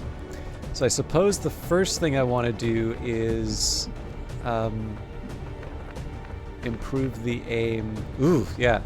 This is actually going to get a little scary just based off of the fact... Ugh.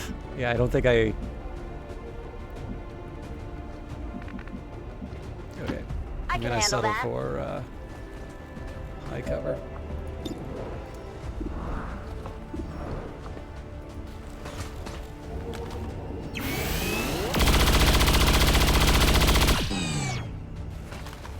Suspicious start.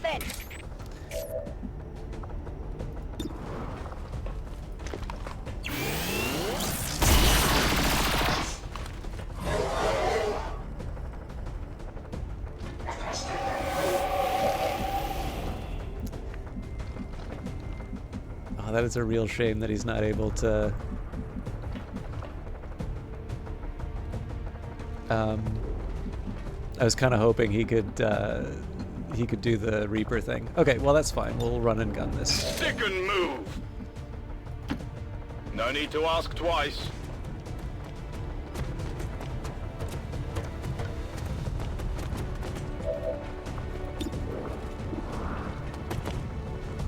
God, that's too tempting at the 73.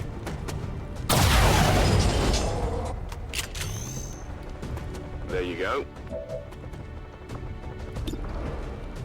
I got very, very lucky there.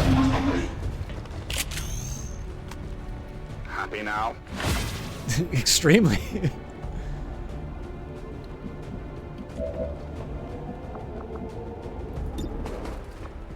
Okay, I really need a better shot. Let's see what happens.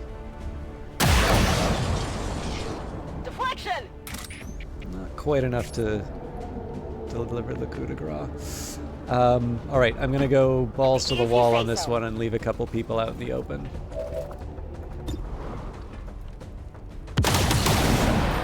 It's dead. It has to be dead. God, man, the hair trigger's really doing work here. All right. That's a long run. I do have a tendency to let the team get a bit too spread out, so I'll try and avoid that. The fire is growing. You have such blind hatred for us.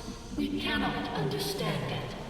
Our intentions for your world were never hostile. They are still not. You are a part of us. They actually expect us to buy any of this? More distrust. Perhaps you would find more reassurance in our words if...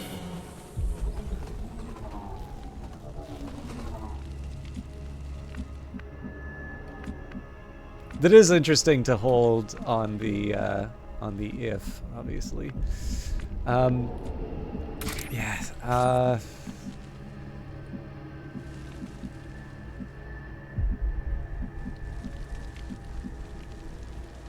I don't want people to get too far ahead, but sounds like a sectopod. Yeah.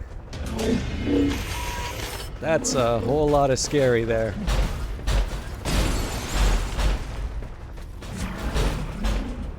Okay.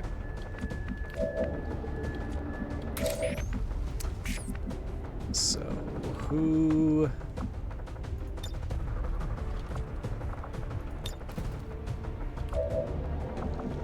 Gotta find who's got the teamwork.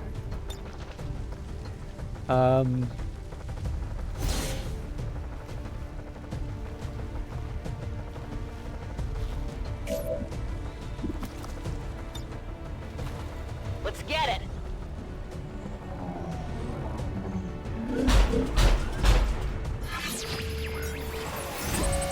I am going to do something pretty ridiculous.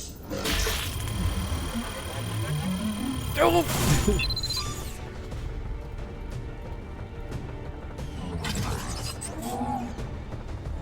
We could use one of those. It's too well shielded.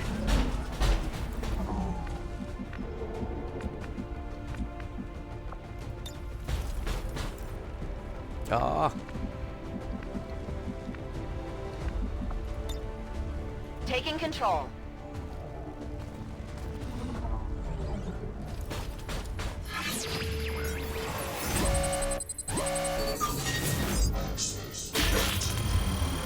Man, I have no luck on these. There will be consequences for this, but I really wanted to see if I could make it work.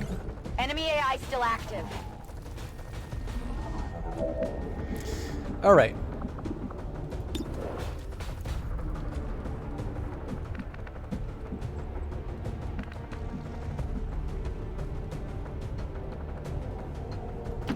No problem, boss.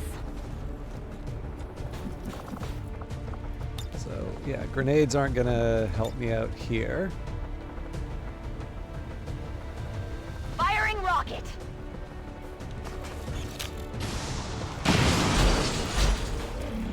Where I can, I want to shred as much of the armor as possible. I believe Dragonova... So yeah, the Banish won't get me what I want here. So let's settle for...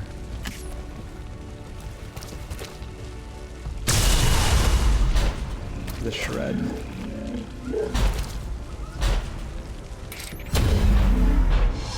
Nice.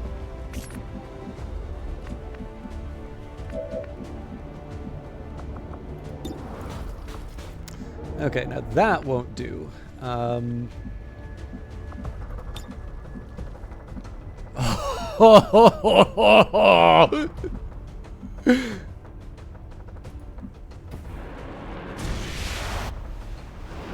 This is such a dumb move.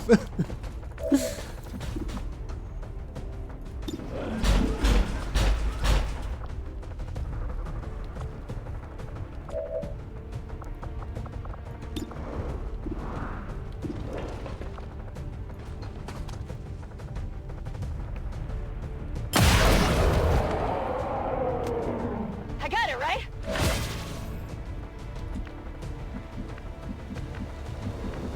So obviously we need to make this space, we need to actually make this count, but...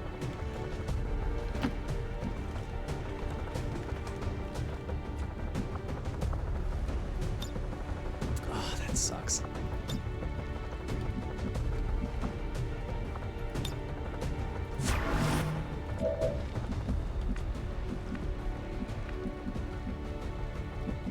Okay, I don't have run and gun available to me, but I do have another rocket launcher if I want to try and... Actually, that's not really the right call there.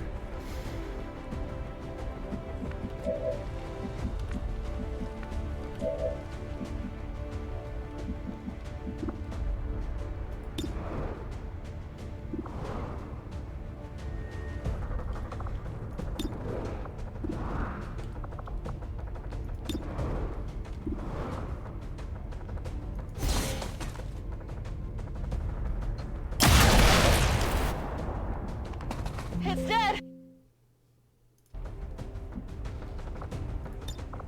Reloaded!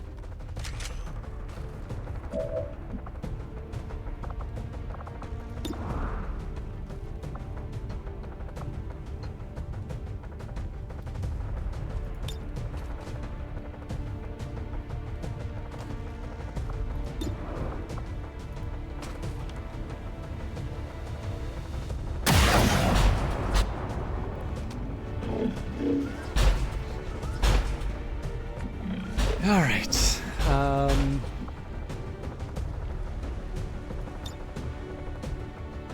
We will overcome.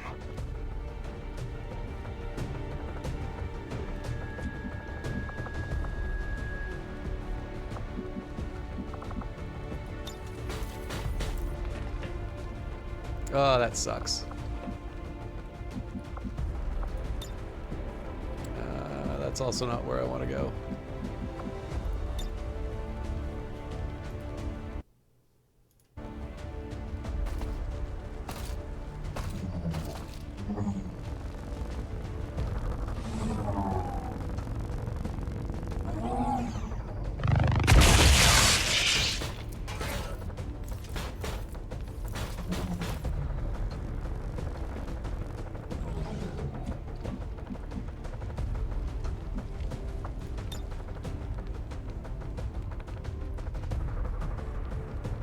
I don't exactly want to take out where the sniper is, but... Coming your way! Oh! That didn't do the job, damn it.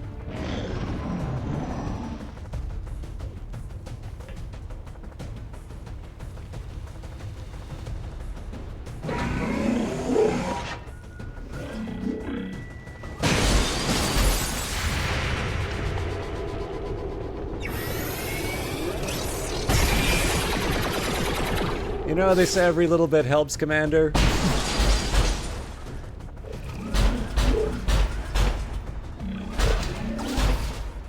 This looks a little ugly.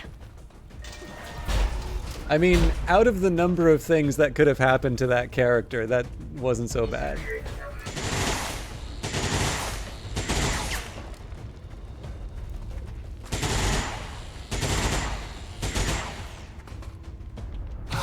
I really need to get... This would have been like a perfect Reaper opportunity. But I have ideas.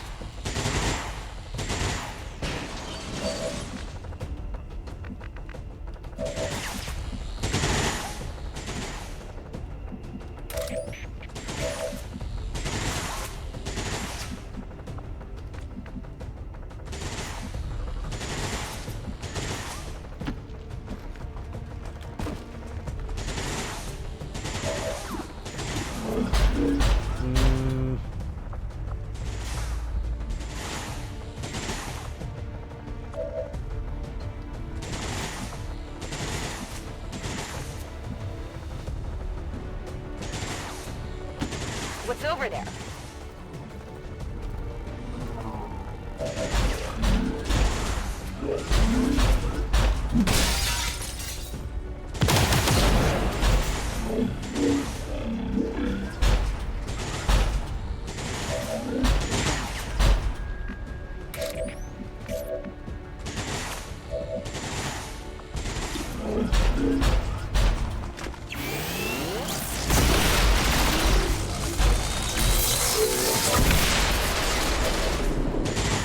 Alright. Still need to... I kind of need to find the right order for some of this stuff. Outrider, what do we do with you? I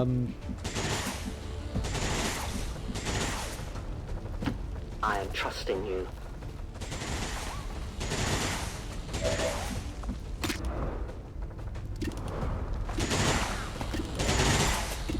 That is a real shame I couldn't finish off the... So before I... I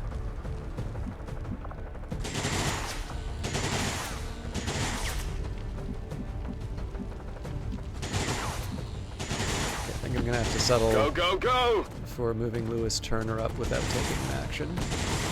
Obviously, the main sin on these was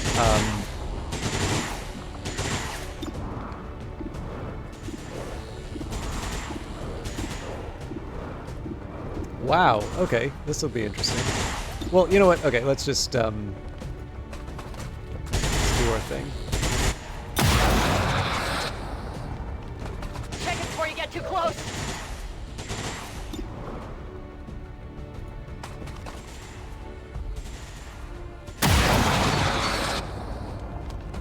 That's it.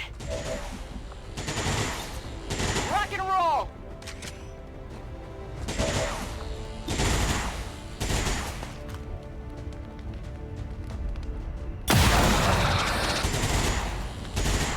I definitely got that one.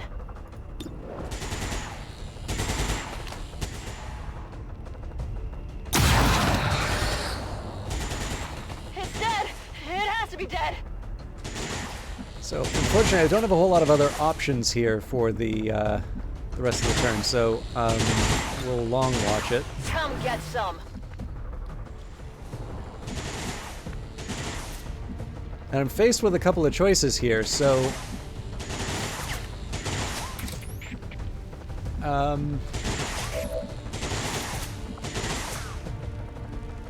I mean, one option is to fire back on the heavy mech, but the odds really are not in my favor there. Got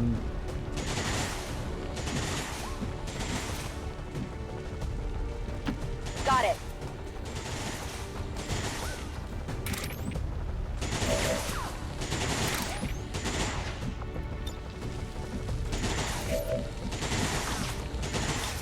And I believe grapple will trigger the,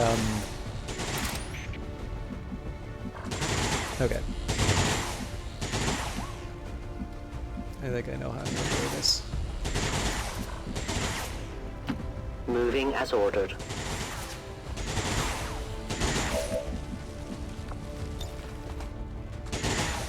The enemy should fear us.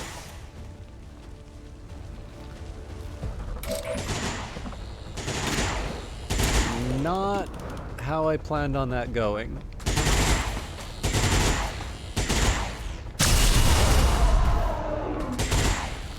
Your friends will join you soon. I have little ammo remaining.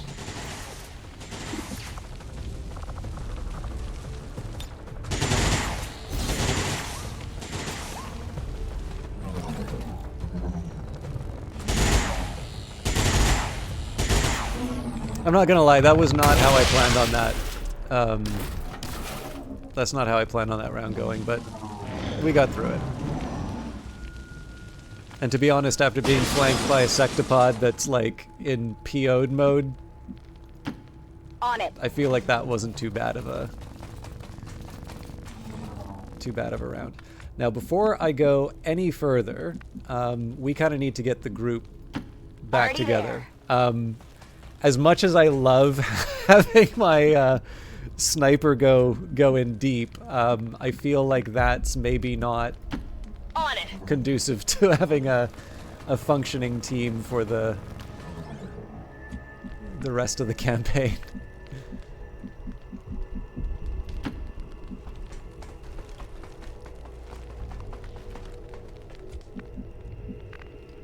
And definitely Judgment Day should be closer to the front. Rolling out.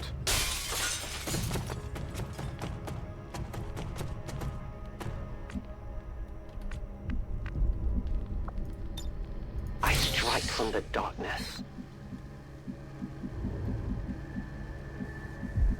So it's possible there's something in here, but I'm gonna settle for I'll be there soon. checking out this area. Just as we saw surrounding the gateway in the field, the alien flora seems to flourish in close proximity to the psionic fields passing through these systems.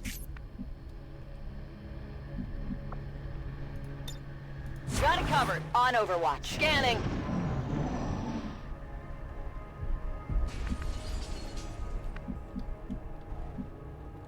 Okay, Ripcord doesn't have a lot of great Roger cover, that. but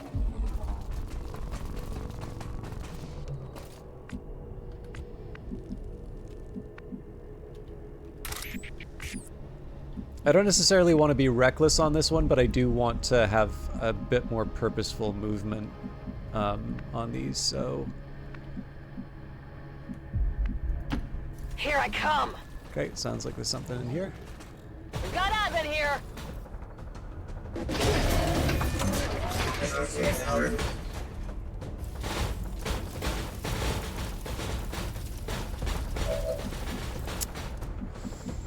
Well then. Let's move already.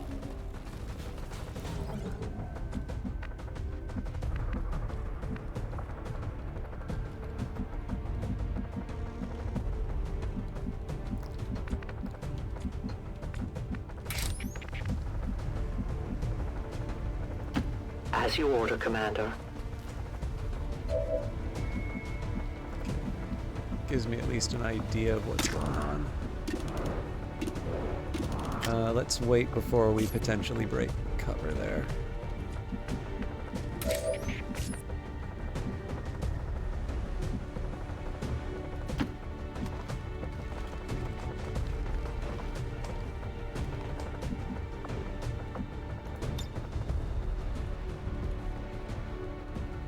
Still don't like the dimensional rift options.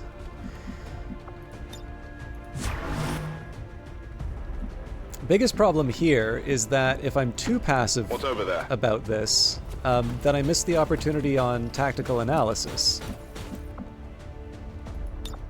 Overwatch.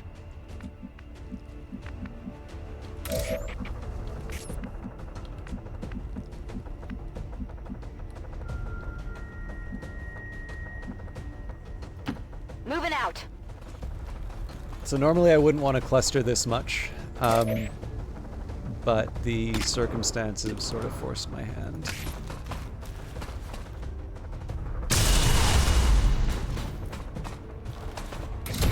I am out of rounds. Alright, not ideal. Now we fight in the open. I really would prefer to be firing from high ground, but I also don't see a whole lot of options here, so... I guess that'll be okay.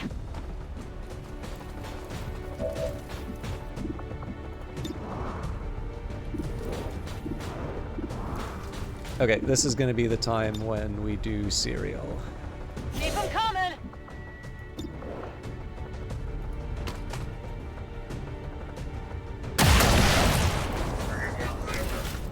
I got it, right?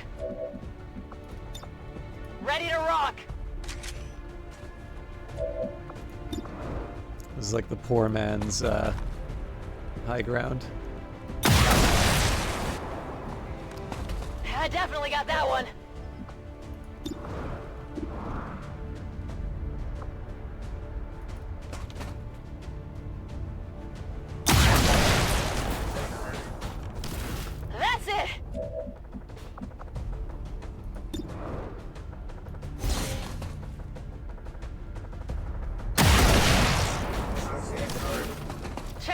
get too close. Ready to engage. Overwatch. On Overwatch.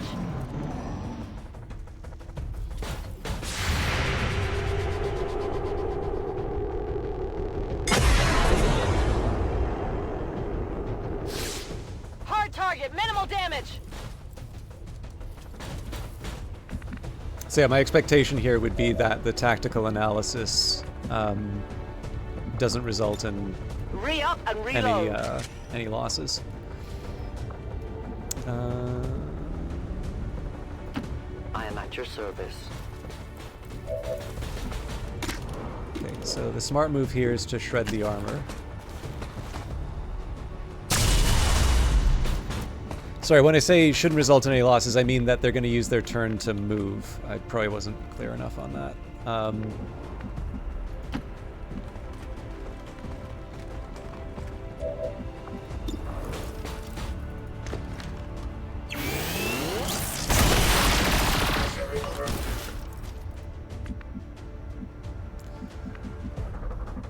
Judgment Taste. Just waiting for his opportunity to slice something. I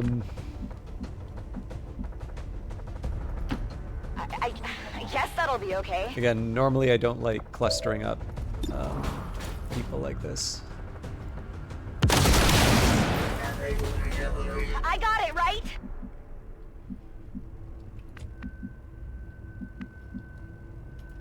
Copy that.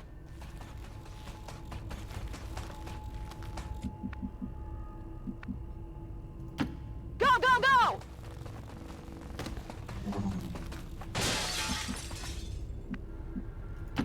Copy that. This could potentially trigger some stuff, but I don't think I have the option of keeping Getting it done. Lewis Turner in reserve anymore. I'm on it.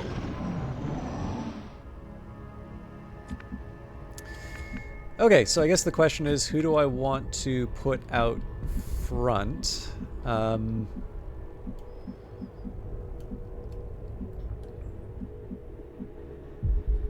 Lots of opportunities for enemies to be around this area, so I'll let Lewis Turner make the call. All right, I'll go. Fascinating.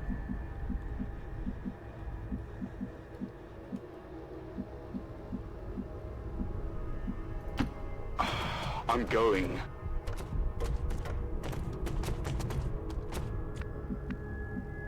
All right. Got it covered. If we have to go the other way, fair be it. So be it. But at this point, I'm quite content to.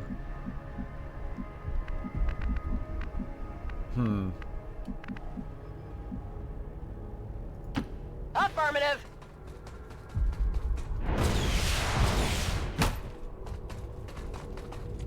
Yeah, like I said, we'll kind of commit to the left-hand side here rather than try and get clever. Getting it done.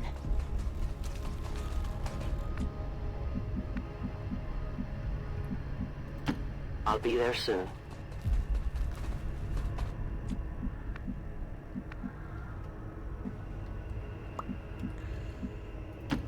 Good to go.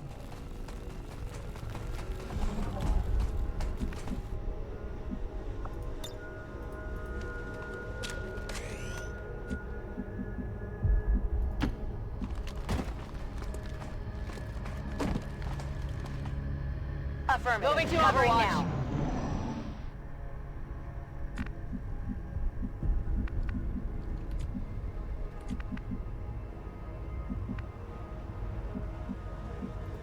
Solid copy.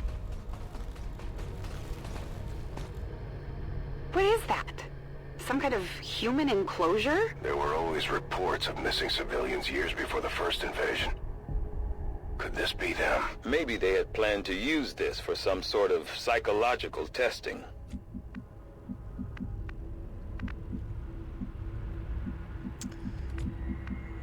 Trying to think how I want to move the team here. Like, the ideal movement would be something that lets me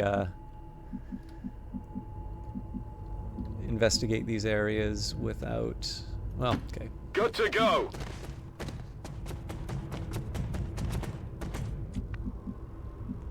Interesting. Location confirmed.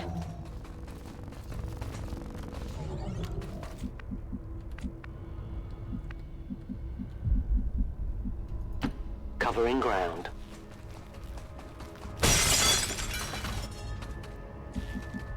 The game was pointing me towards it.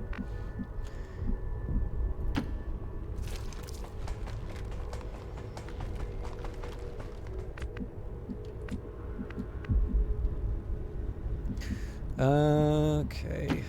Rolling out. It did say there were like 31 enemies in here, so I'm a little surprised I'm having trouble finding the baddies, but I may regret doing this because it will probably find something I don't want to see, but... Okay, I will happily take Got it covered. a free turn. Nope.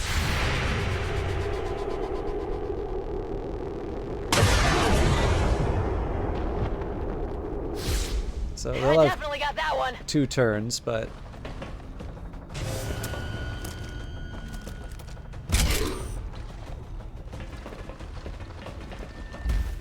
I think we can make this work.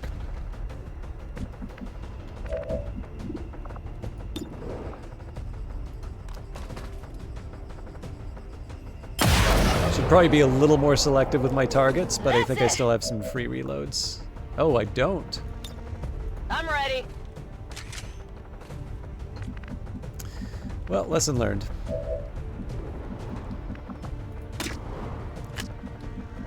Let's try and find a better spot.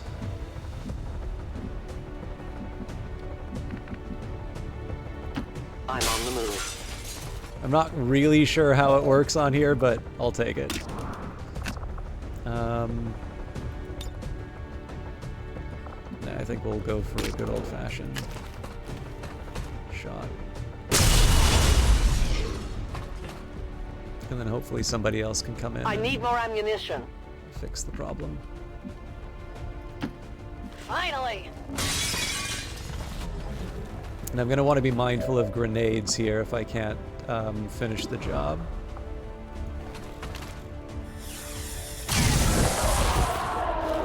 You want some more? The commander's avatar. I really feel like he should have had a shot on the baddie, but...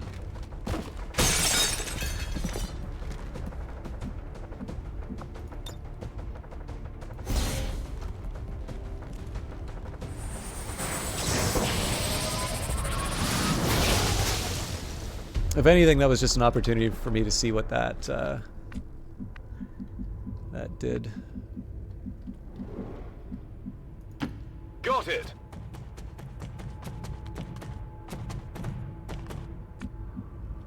And ripcord. Rolling out. I'm a little worried there might be something that winds up flanking her, but... Oh, also got bomber. 10-4. Moving to Overwatch. Got some advent here. Gatekeeper.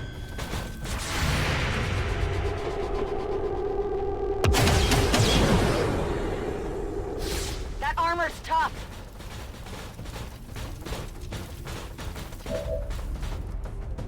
Okay, I'm gonna take this in a slightly different direction. So that looks like it's got an Overwatch. So for this, even though this is a high quality Making new friends. high quality unit, I guess the question is, do I go... Yeah, you know what? I don't learn from my mistakes.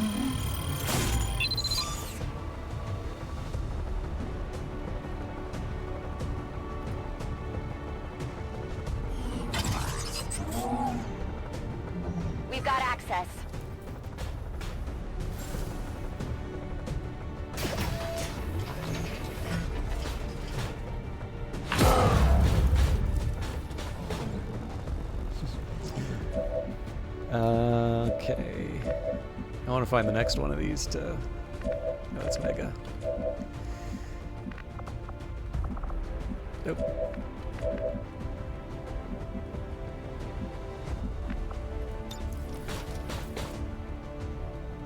Yeah, Hey, we're going wires for a it. go!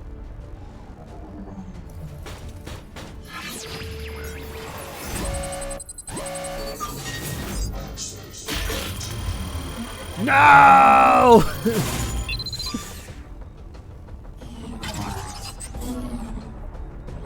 Going haywire.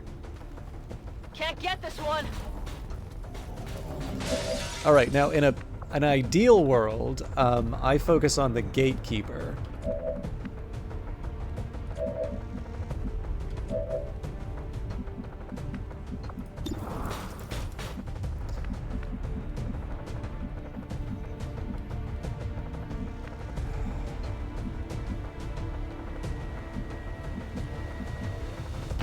Whatever you say.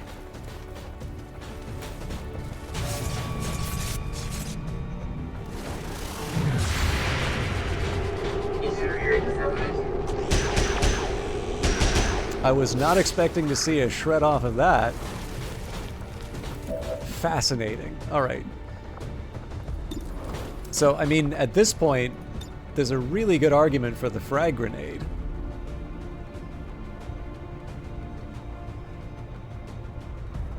Get ready for a surprise.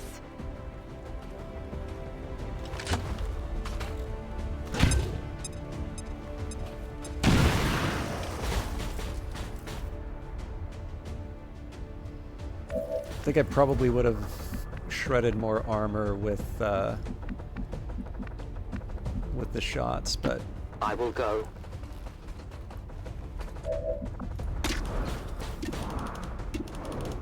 okay. A lot of this is just setting up for the sniper. My ammo is gone.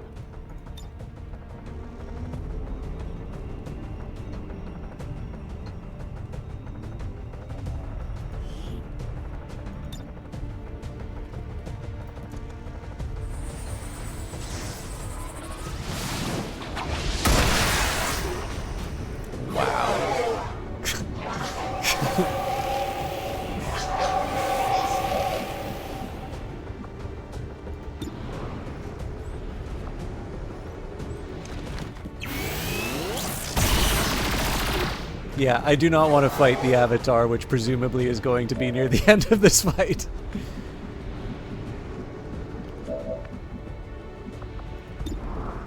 Now that surprises me.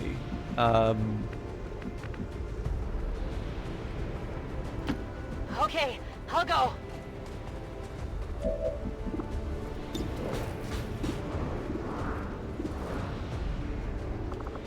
Let's not give up the dead eye for... Also worth remembering, I only have 3 shots on this thing. It's dead. It has to be dead.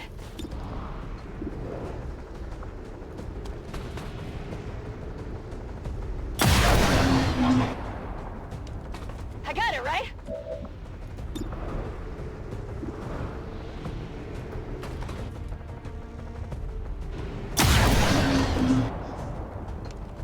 Check it before you get too close. Ready to go.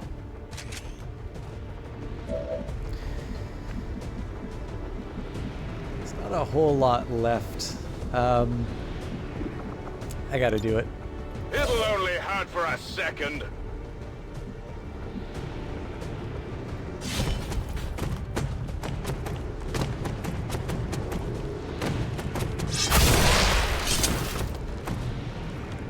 One down, thousands to go.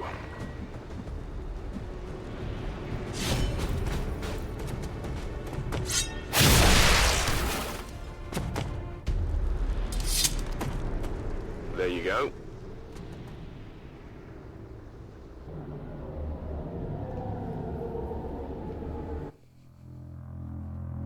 To be continued. Astounding. this entire facility submerged beneath our oceans. For how long, I wonder? One problem at a time, Doctor. Your form is but a shadow of our truth.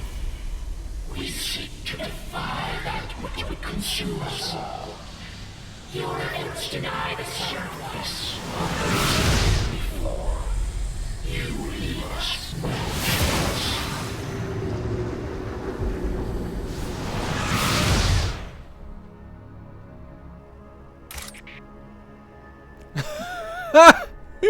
Destroy the avatars.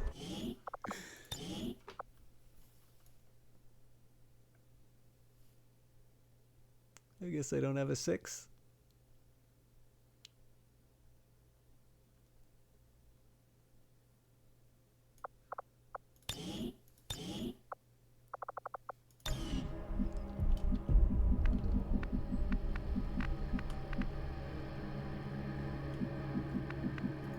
Okay, I'll go.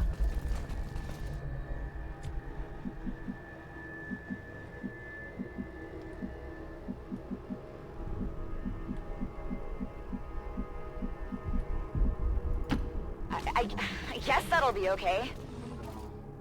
You are our greatest adversary. You are our avatar. You can lead our armies and save your world. Return to us. There can be no more delay. Though I find the possibilities proposed by the creature intriguing, I believe we have passed the point of rational discourse. We didn't come here to talk. Yeah, take it down. Your persistence is admirable, but tired. It is time to accept the path laid out before you, Commander. Return to us. You were once our greatest asset against this world. It can be so once again. Drag out. I am a little concerned about the clustering, but if we can take out the avatar before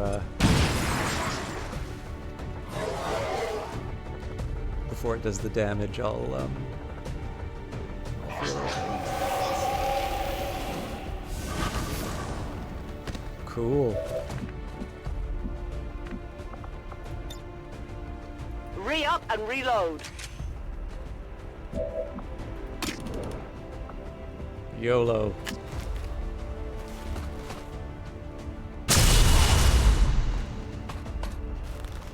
Not a solid hit.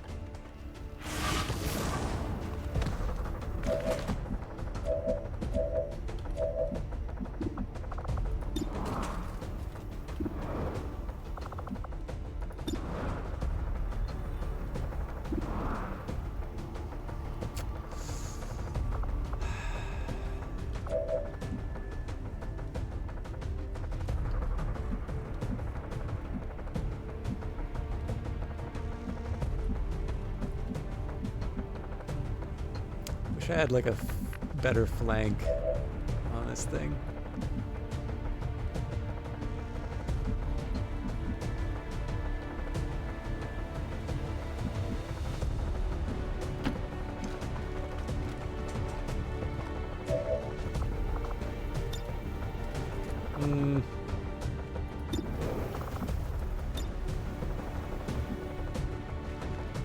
I don't know if that ends my turn or not. If it does,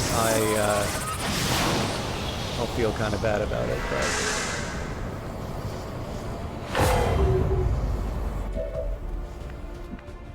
Okay, that's unfortunate.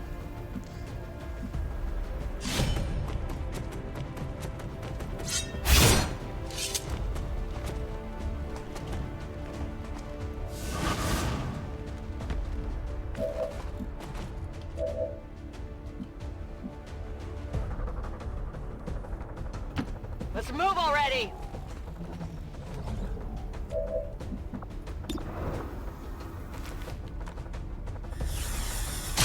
It's the monocle that did it. How many is that now?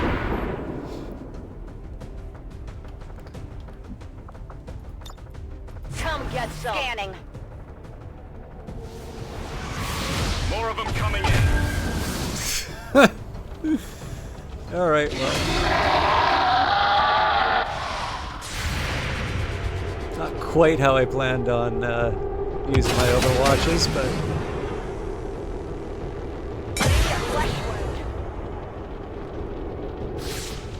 Weak hit!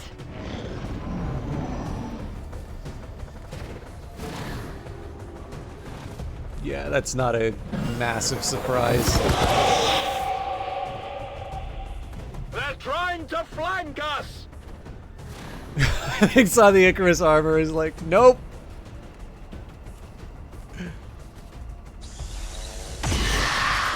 Alright, I'll take that.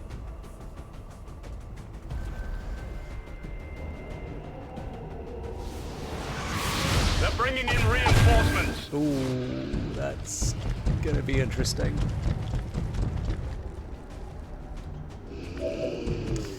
Okay, let's think about how I'm gonna make this turn work. I'm actually gonna settle for... So one of the things I want to keep in mind here is that a lot of the enemies I'm up against are melee right now. Now, the deeper I go into this level, the more in danger I'm at. I'm going to content myself to move up like this. One of the things I need to do is just get out of the blazing pinions right now. So even if... Ugh. I missed him!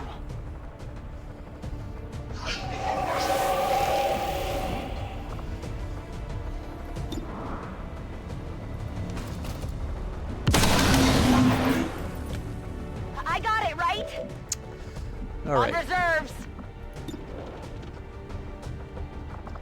I don't have any Icarus jumps left, so the question is, do I... you know what? This should count as high ground. What's over there?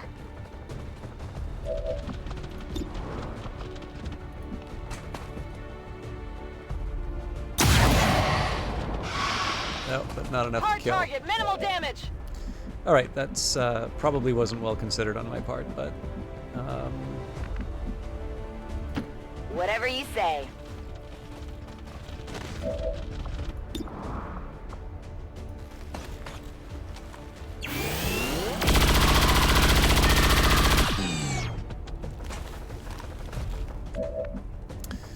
Running dry on ammo.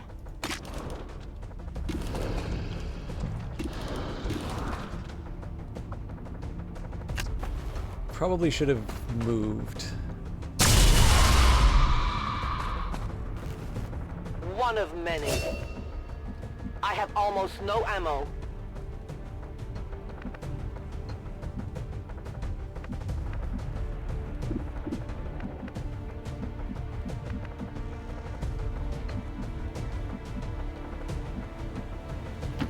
Good to go. So I'm going to get the Overwatch after this. I'm not too worried about it. So the commander's avatar, obviously I'm putting it at risk by moving close to the chrysalid, but...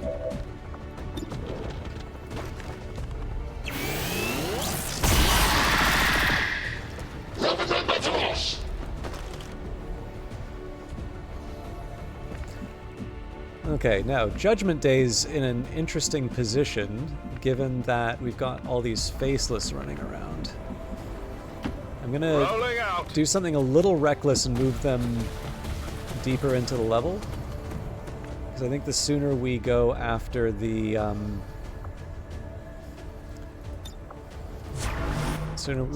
avatar, the better.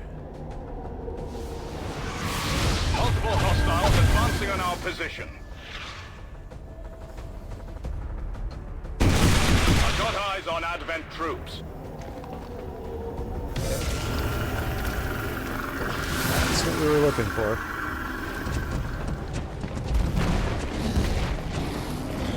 Now, whether I can turn that into anything is a whole other question, but...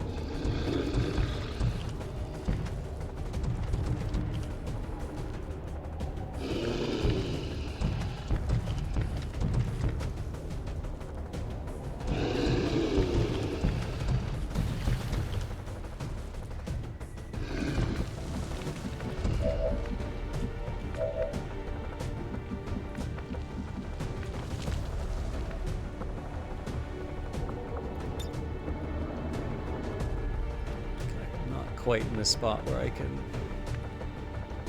I can do the mean things.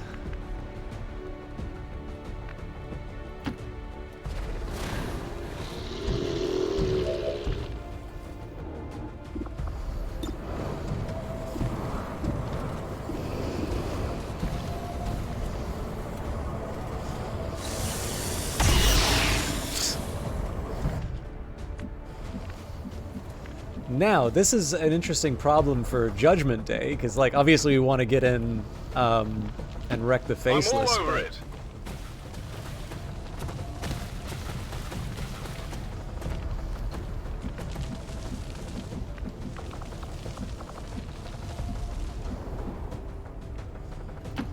I'm trusting you here. So obviously for a few of these I need to Ready to reload. engage. This isn't quite the turn I would want. But I would prefer, obviously I'd prefer to sort of prepare and get in position. Actually the one, no, let's I will go. protect Dragonova.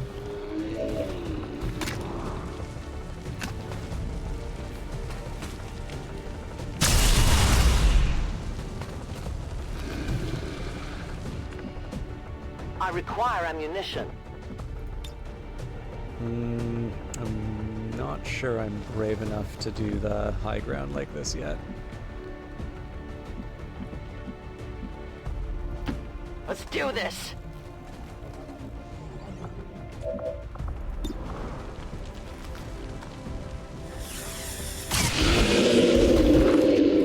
Again, the party's still a little more split up than I would want. But I'm trying to be thoughtful in terms of how I move and do things.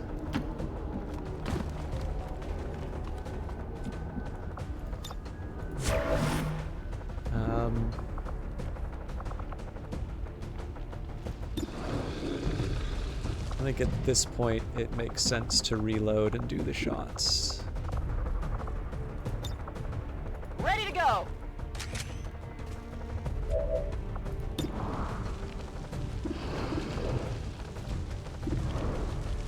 So I'm hoping this counts as high ground.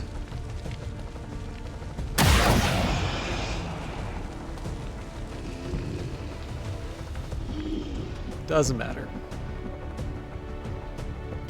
I can handle that. On Overwatch.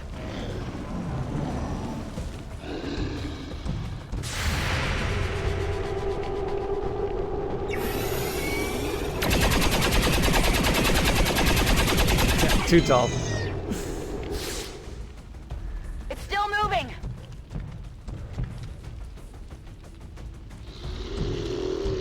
I think they might get a hit on Dragonova.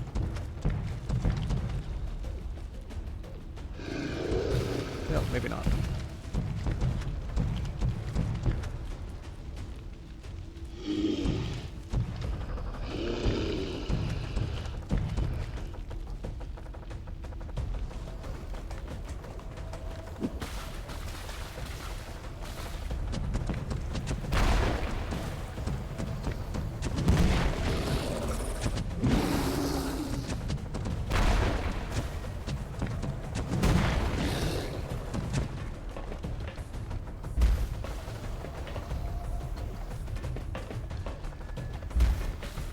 Funny thing here is the only ones that make sense for the blazing pinions are the two mutons up here. But I'm gonna think. Okay. Locked and loaded.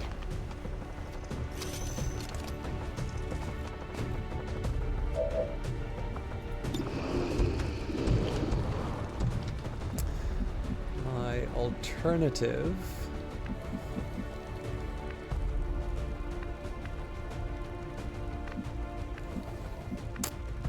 I'm gonna risk it No here. problem, boss.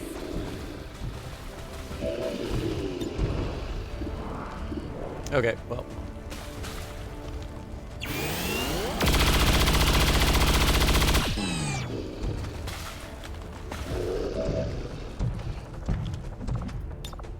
Give me a minute.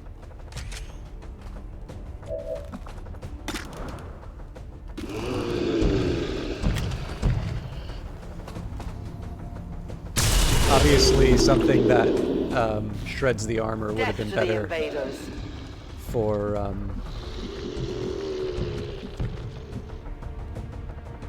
Oh,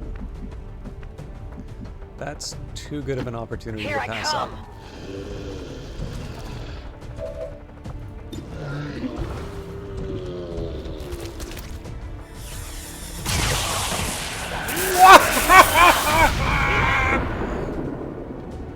Guns dry.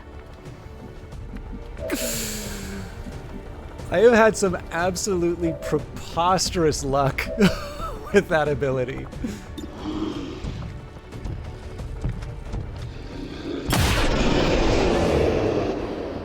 I definitely got that one. That didn't count as high ground. Interesting. All right.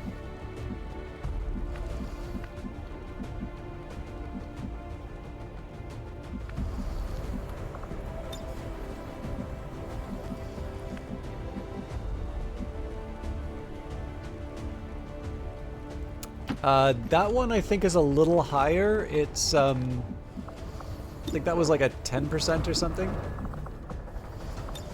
Oh, that's a shame. Okay, we're gonna overwatch.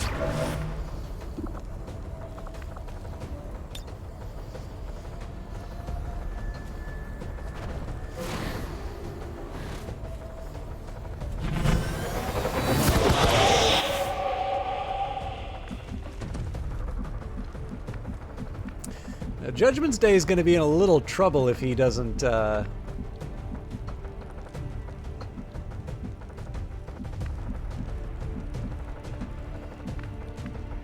Like, I obviously can't kill the Berserker at this point.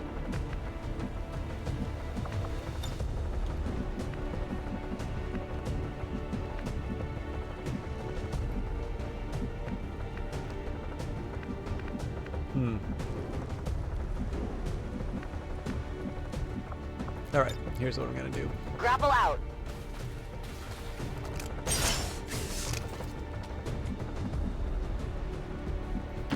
What's over there? Oh, damn it. I'm on it. Okay, I am gonna move Judgment Day back then.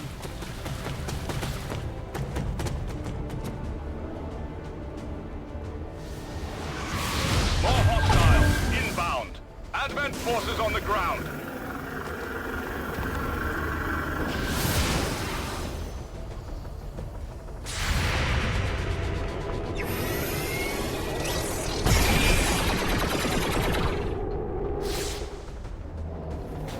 They're on the move.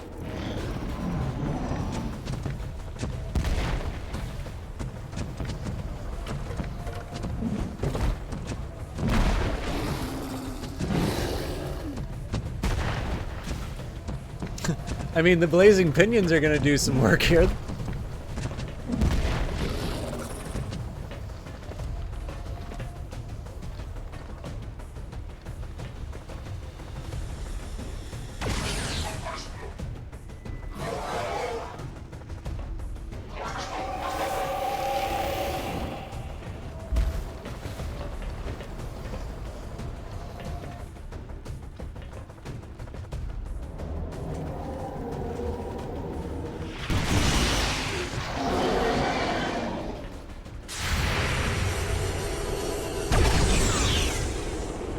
Got a bit lucky there, but so I think the first thing I want to do with the commander's avatar, well, one, get behind cover. This is a lot closer to a danger zone than I necessarily want to be, but again, we get a chance to do another one of these big attacks. Really?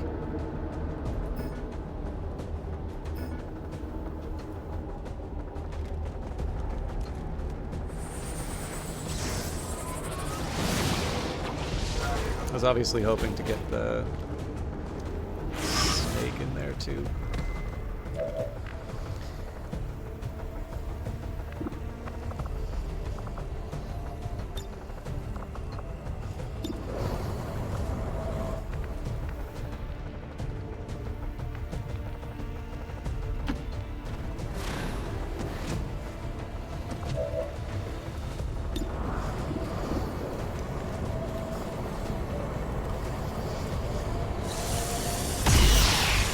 Nice.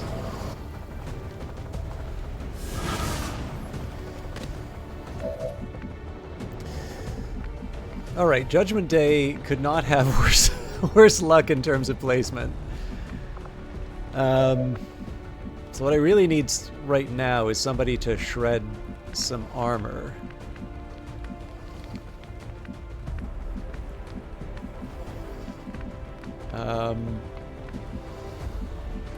I'm not entirely convinced that's... Yeah, let's give this a shot.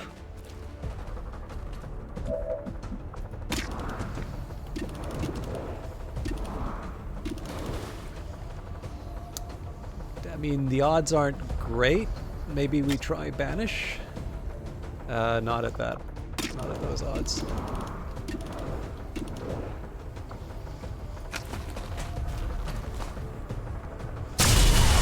I'll take it. I need more ammo.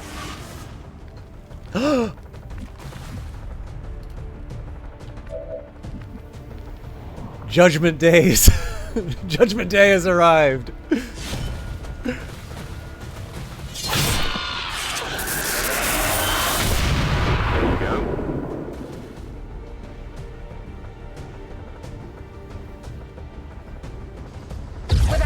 Stabilizing the psionic network, everything's going haywire. That gate's not gonna hold much longer.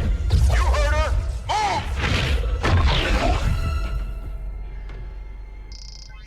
Shen, tell me you've got a plan B here. Nice work. Wasn't anything on my end. This shouldn't even be possible. Unless... Commander, whatever it is you're doing, it's working. Just make sure you save enough juice for your own trip home. Commander, you okay? We just lost contact.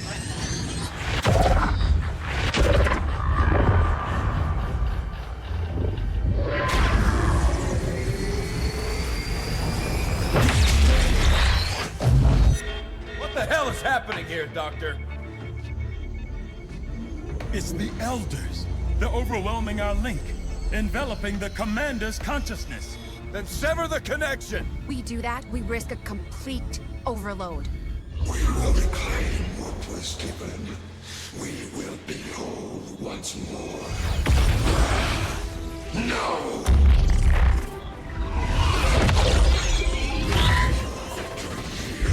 Means the end for all others.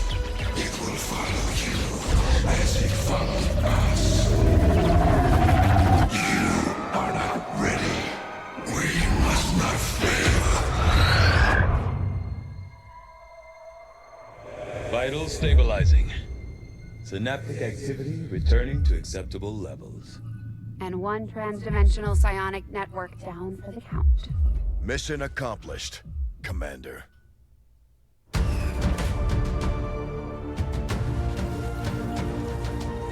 This is the Liberation Network broadcasting on all frequencies. Advent is in full retreat across all areas. Heavy fighting continues in the city's centers as Advent forces attempt to regroup. We're barely keeping up with the flood of refugees here, as people continue to desert the Advent-controlled city centers. Full curfew remains in effect as the administration deals with the ongoing crisis. To all of you in the occupied zones, hold your ground. Continue the fight. We promise you, help is on the way.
finally come in from the cold.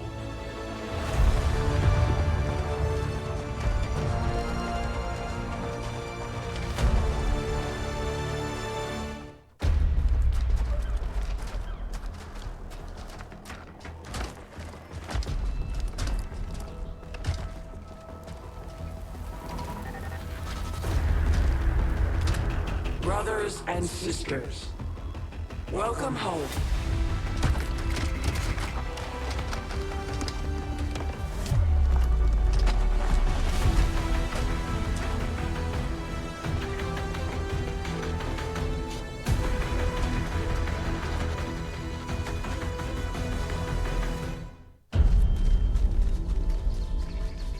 With the psionic network down, the core is even stronger.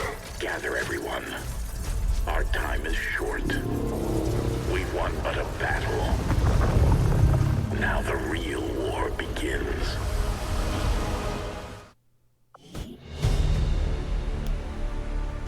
All right. There you go. That is my first time playing and finishing XCOM 2. I really, really like this. What was I going to say?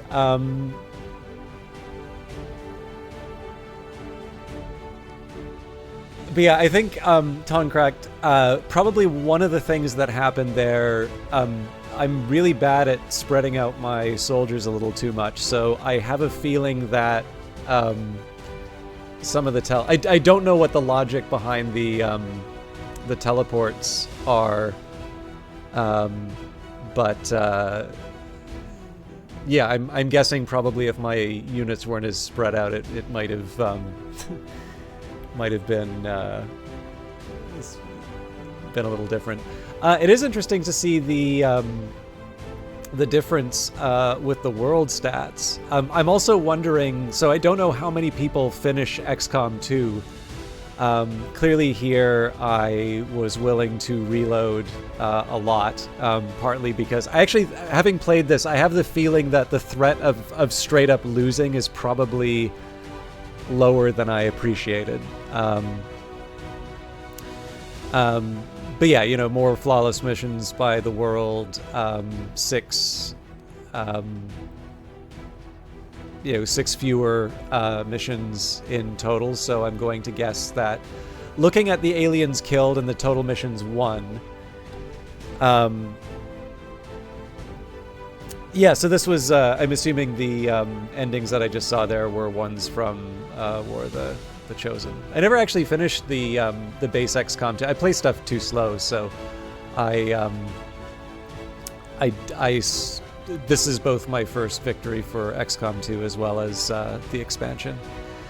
But yeah, I'm wondering here, seeing that there, so like, it's hard for me to believe that there's like 182 aliens across those 6 missions. So I'm wondering if there is a strategy that people employ of sort of farming the reinforcements for a while, because it does. One thing that I didn't appreciate until quite a bit later is how important the corpses are to for manufacturing. I'm actually quite surprised to see such a low number for soldiers lost. Well, I'm pretty sure the Reapers weren't in the base game, so unless there were sort of 4 cutscenes at the end of the game, I'm going to guess at least some of that was not in the base game.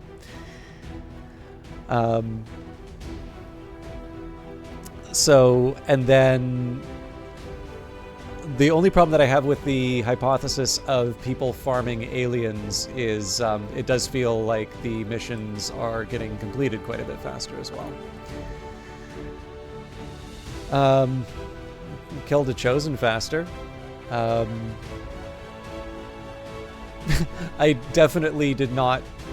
Yeah, I definitely did not spend my ability points well.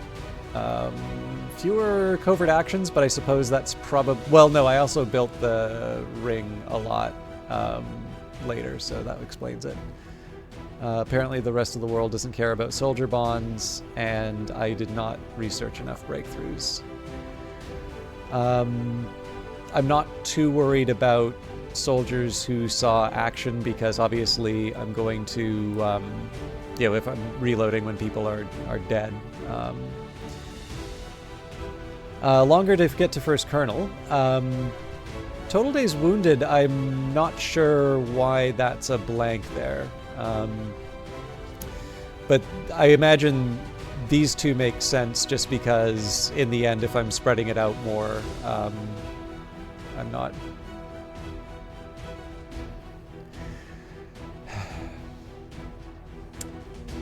But yeah, if I'm spreading it out, I'm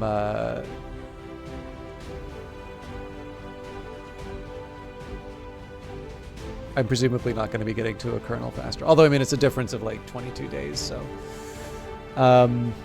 I didn't really make any progress on psionic soldiers, and like obviously because I did the psi so late, I'm not surprised I didn't have up to Magi. I tried a lot more hacking on robots and failed even more. World's definitely better at scientists and engineers. I would argue that I had too many engineers. I don't know if there's such a thing as too many scientists. Went a bit faster on magnetic weapons, but apparently too slow on beam weapons. And then it doesn't entirely surprise me on the armor. I think that, at least from the first...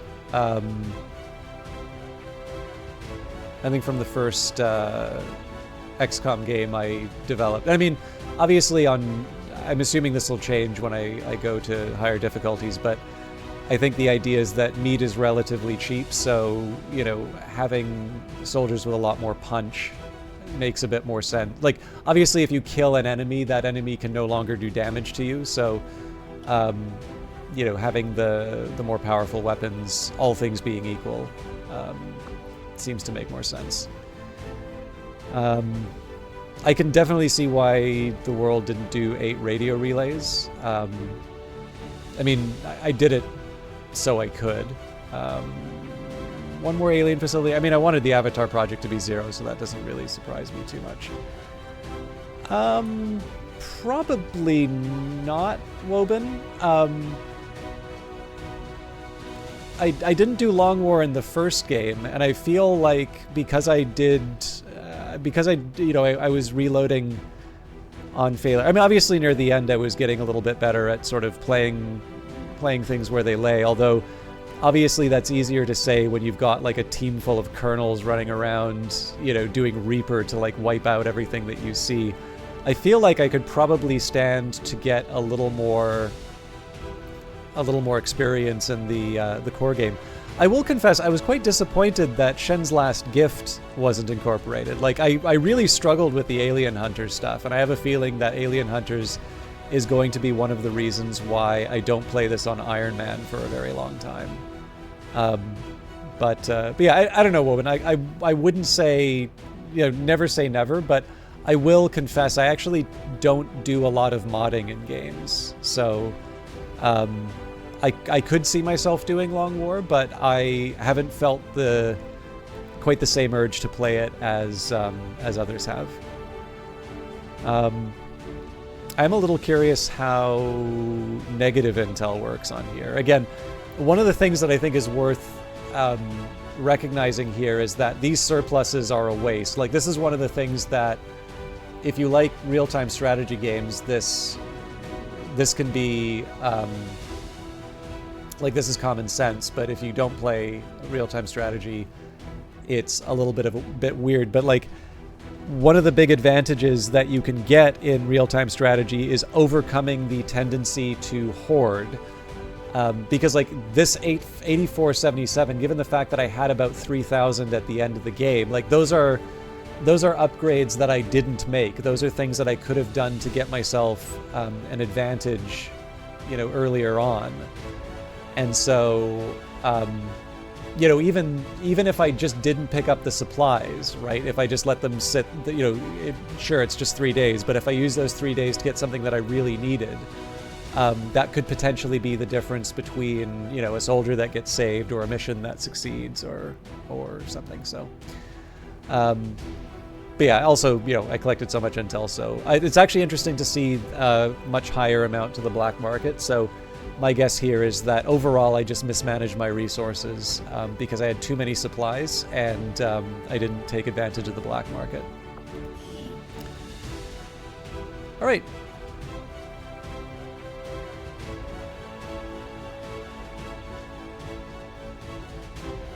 We will let the credits run by. Thank you, Glegor. I'm curious, how many of you had seen the how many of you have seen the ending to XCOM 2 before?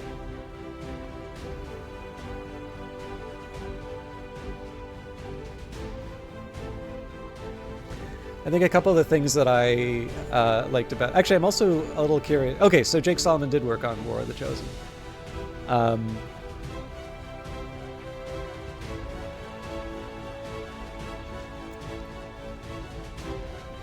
Yeah, like I said, the one thing I really do miss about War of the Chosen, I quite liked Shen's Last Gift. I don't dislike Alien Hunters, but I definitely found Alien Hunters very challenging, and I feel like I need to think a little bit about how I engage those fights, particularly when I don't have advanced knowledge of where the big bad is. Although I will say I vastly underutilized the benefits that you get from that. So in future, I would say I should prioritize the autopsies.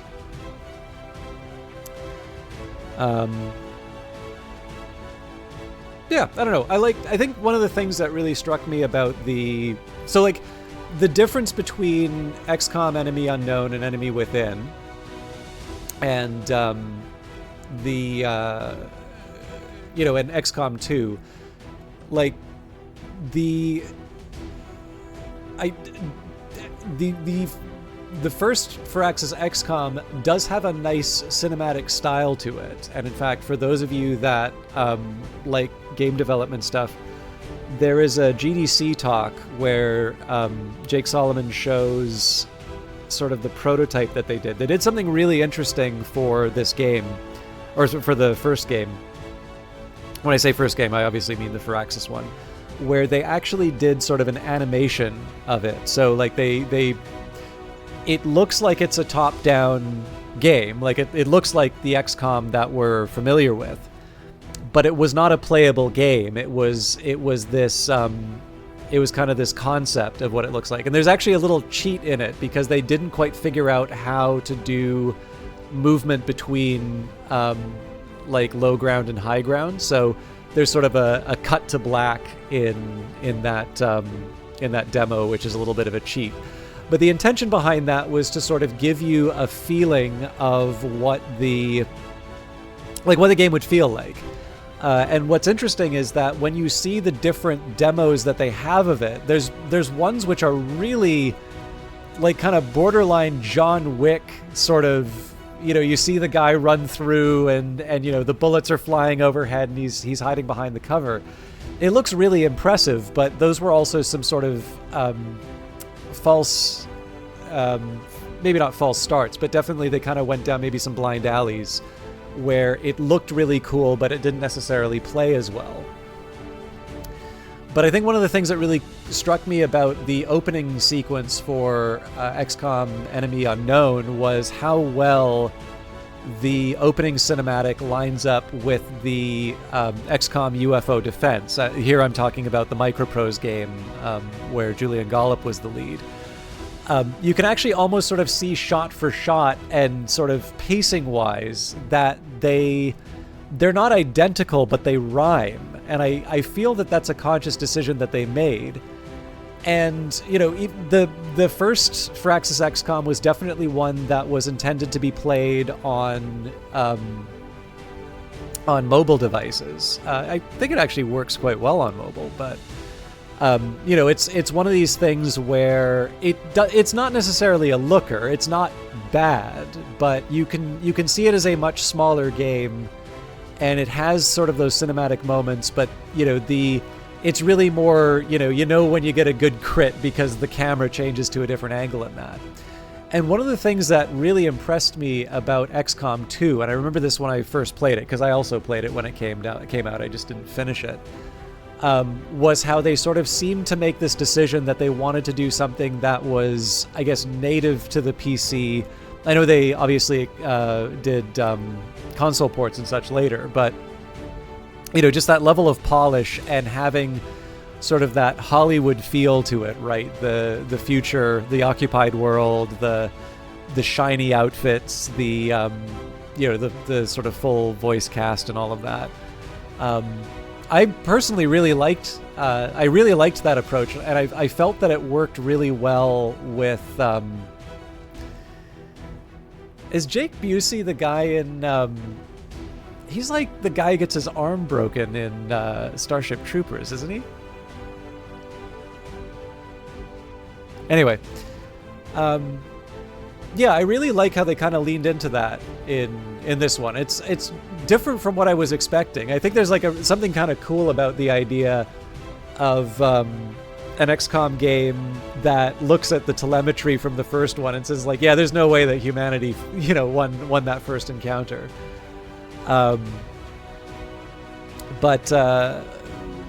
what, like, I wanted to be kind of careful in terms of how I talked about the cinematic style, because I personally find it a very tired argument when people like refer to mobile style in a pejorative sense, right? Like, oh, you know, this looks like a mobile game. In fact, I heard somebody talk down the Darkest Dungeon 2 as having quote-unquote mobile mechanics, and like, to me, mobile gaming is actually quite fun, and I think it's like led to. So I can personally draw a line between some of the things that I really like about Outlast Trials and some things that were innovated in mobile games. And like, obviously, there are certain things that have happened in terms of gaming that, you know, people don't like, and I understand why they don't care for it, but I don't necessarily feel that. You know, putting it all at the feet of mobile is the right thing. And I mean, there's also just some wonderful examples of you know, mobile games, right? Like Monument Valley is great. And, you know, also, I know it's not like designed to be a mobile game, but when we're talking about mobile gaming, we're talking about devices that can play Divinity Original Sin 2, for crying out loud. So like, you know, I feel like it's a very old-fashioned way of thinking about games.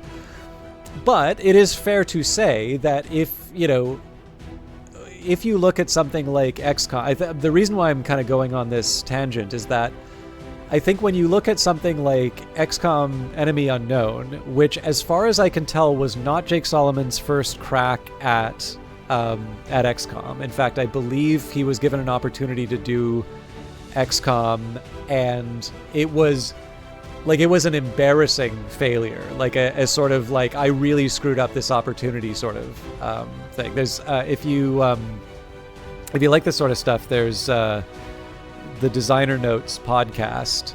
Both Soren Johnson and Jake Solomon were both at Firaxis. I think they were actually at Firaxis at the same time.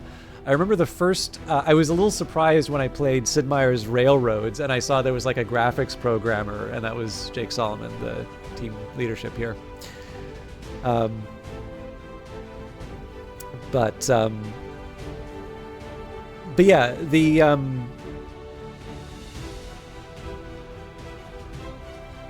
there's something really interesting to think about the game, which is of course loved now, but as a prospect for Firaxis, which of course is owned by 2K, so they're also going to want to see their return, right? Like 2K, when they release a game, sometimes that's going to be like Grand Theft Auto or Red Dead Redemption. So effectively the prospect was, you know, give the guy who blew it last time the opportunity to make a game that hasn't really had a hit since like the 90s, in a genre which wasn't really like, I'm trying to think of like the turn-based games that were really successful in indicating that XCOM would work, right? The only one I can think of is Civilization. And obviously, XCOM's different from Civ. So, the sort of saying is like, we're kind of hoping that people remember and like XCOM, and the guy blew it last time, and, we don't even know if gamers are going to tolerate a turn-based tactical game. And of course it was great. But, I do sometimes kind of wonder, like, was the effort to put it on mobile to also just sort of see, like, can we find a format where this works? Like, maybe this isn't going to be a viable PC game anymore, but it may find a life on the, on phones and tablets. I don't know. I actually kind of wish I had a better understanding in terms of the decision to put it on so many platforms at the start. But again, the wonderful thing about all of this is that it didn't just succeed, but it allowed people to sort of realize that there's still viability in these kinds of games. So you don't just get XCOM 2, which is wonderful, but you have stuff like Tactical Breach Wizards, and Subset feels like they can kind of do the indie version of XCOM.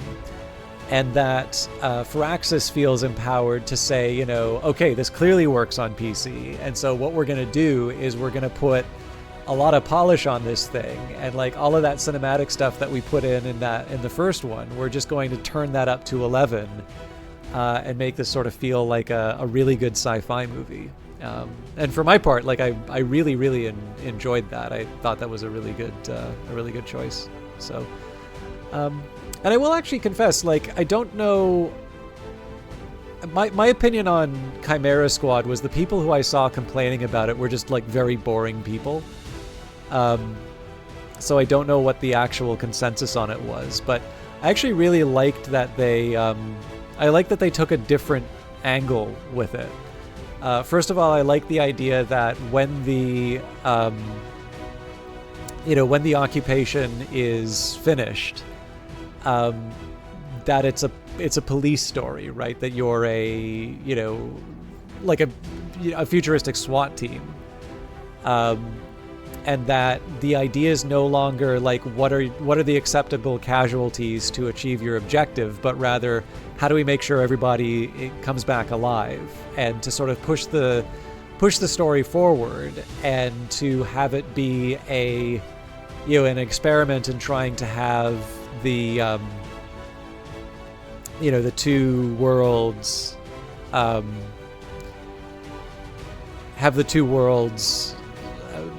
align. I also have a feeling we've been going through the I believe we've seen the cast before, so I wasn't sure if it was going to be looping over and over again, but yeah, like I like the fact that they're again, they're not gonna rest on their laurels. They're not gonna say, we're gonna retread the old ground. I think it was the right decision to not call it XCOM 3. I think it was interesting that they said, it's like, we're gonna do an XCOM game, but we're gonna experiment with some ideas here. And for my part, I really liked what they did with it. I would be very happy to see an XCOM 3. But I'm not unhappy that they did something smaller and experimental with Chimera Squad, and I'm hoping that they took something. I'm hoping that they took some lessons from that and thought about what they can achieve. And then, of course, there's other, great things. I mentioned Tactical Breach Wizards and Into the Breach, but obviously there's Phoenix Point, among others. Yeah. I don't know. I really liked playing this. I'm glad I did it. I don't know. I don't know if there's a lot of. I don't know if there's a lot of. Taste for me to play this on stream again, but I'm glad I did it, and I actually have a couple of things as follow-ups that I'd be willing to try. I don't know if there's anything else to say, though. I'm kind of at the end of my usual time anyway. I own Midnight Suns. I haven't played it on stream, though. Oh yeah, I forgot. I haven't done the Legacy Pack. I definitely should do that. I don't know if I'll do it on stream or not, but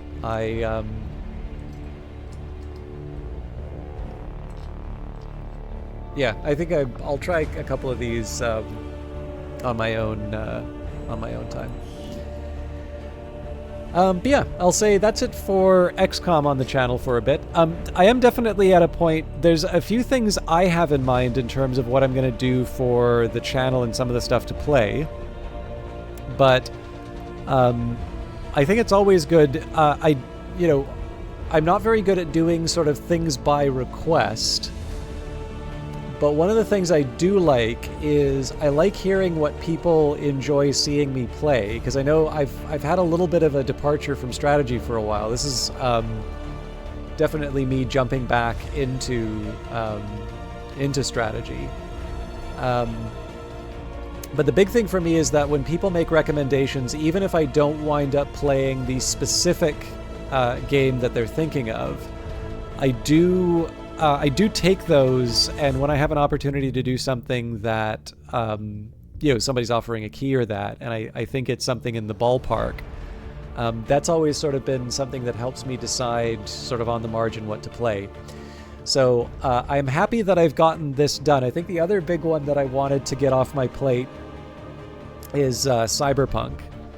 And I do have some ideas in terms of future games that I will play, but I will just say, and I said this in around Christmas as well, if you have something that you would like to see me play, whether it's a genre or the sort of thing that you prefer seeing me play, obviously respect is always nice, so it's nice to say things we prefer as opposed to commands, but yeah, now is not a bad time to say, especially if I started playing something and it's been a while since I've come back to it. Now's not a bad time to sort of mention that sort of stuff, because I'm open to suggestion before I sort of sink my teeth into a big thing. But with that in mind, I also have some ideas about big things, so don't feel like you have to tell me what to play. All right, let's find somebody who is online and wrap up for the evening. Sorry you don't get to hear the music. We've got the best available, Kilgore Trout. So Kilgore Trout is playing Advanced Dungeons and Dragons Pool of Radiance. Yes, Scale Not. I'm just wrapping up, but I am going to be hosting a classic game streamer called Kilgore Trout, who tends to play older games on original hardware. Will I do blueprints? You're not the first person to ask that, so I'm interested. I only have it through Game Pass, so I'll maybe want to make sure that I don't lose access to it, but I won't rule that out as an option. That might be an interesting one. Thank you for the suggestion. But yes, I definitely, that wasn't one that I was thinking. So I definitely have some ideas. I will admit, I have no idea about this D&D game. But Kilgore is a member of the GOG stream team. I think that's still going. I know GOG is now an independent company again. But yeah, he's a member of the GOG stream team, plays a lot of classic games on original hardware. Often talks about what it was like to sort of play them at the first time. So in the name of game preservation, I actually think he's kind of fun, because I just don't, that's not my sort of era of gaming. I do like certain classic games, but they're often played through stuff like GOG. So it's an opportunity for me to maybe get some context for some of these things that I haven't played for myself. So. But anyways, I'm going to shut up. I also have some Outlast Trials dailies to do, so I will leave you in Kilgore's capable hands. I hope you all have a good night. See you later.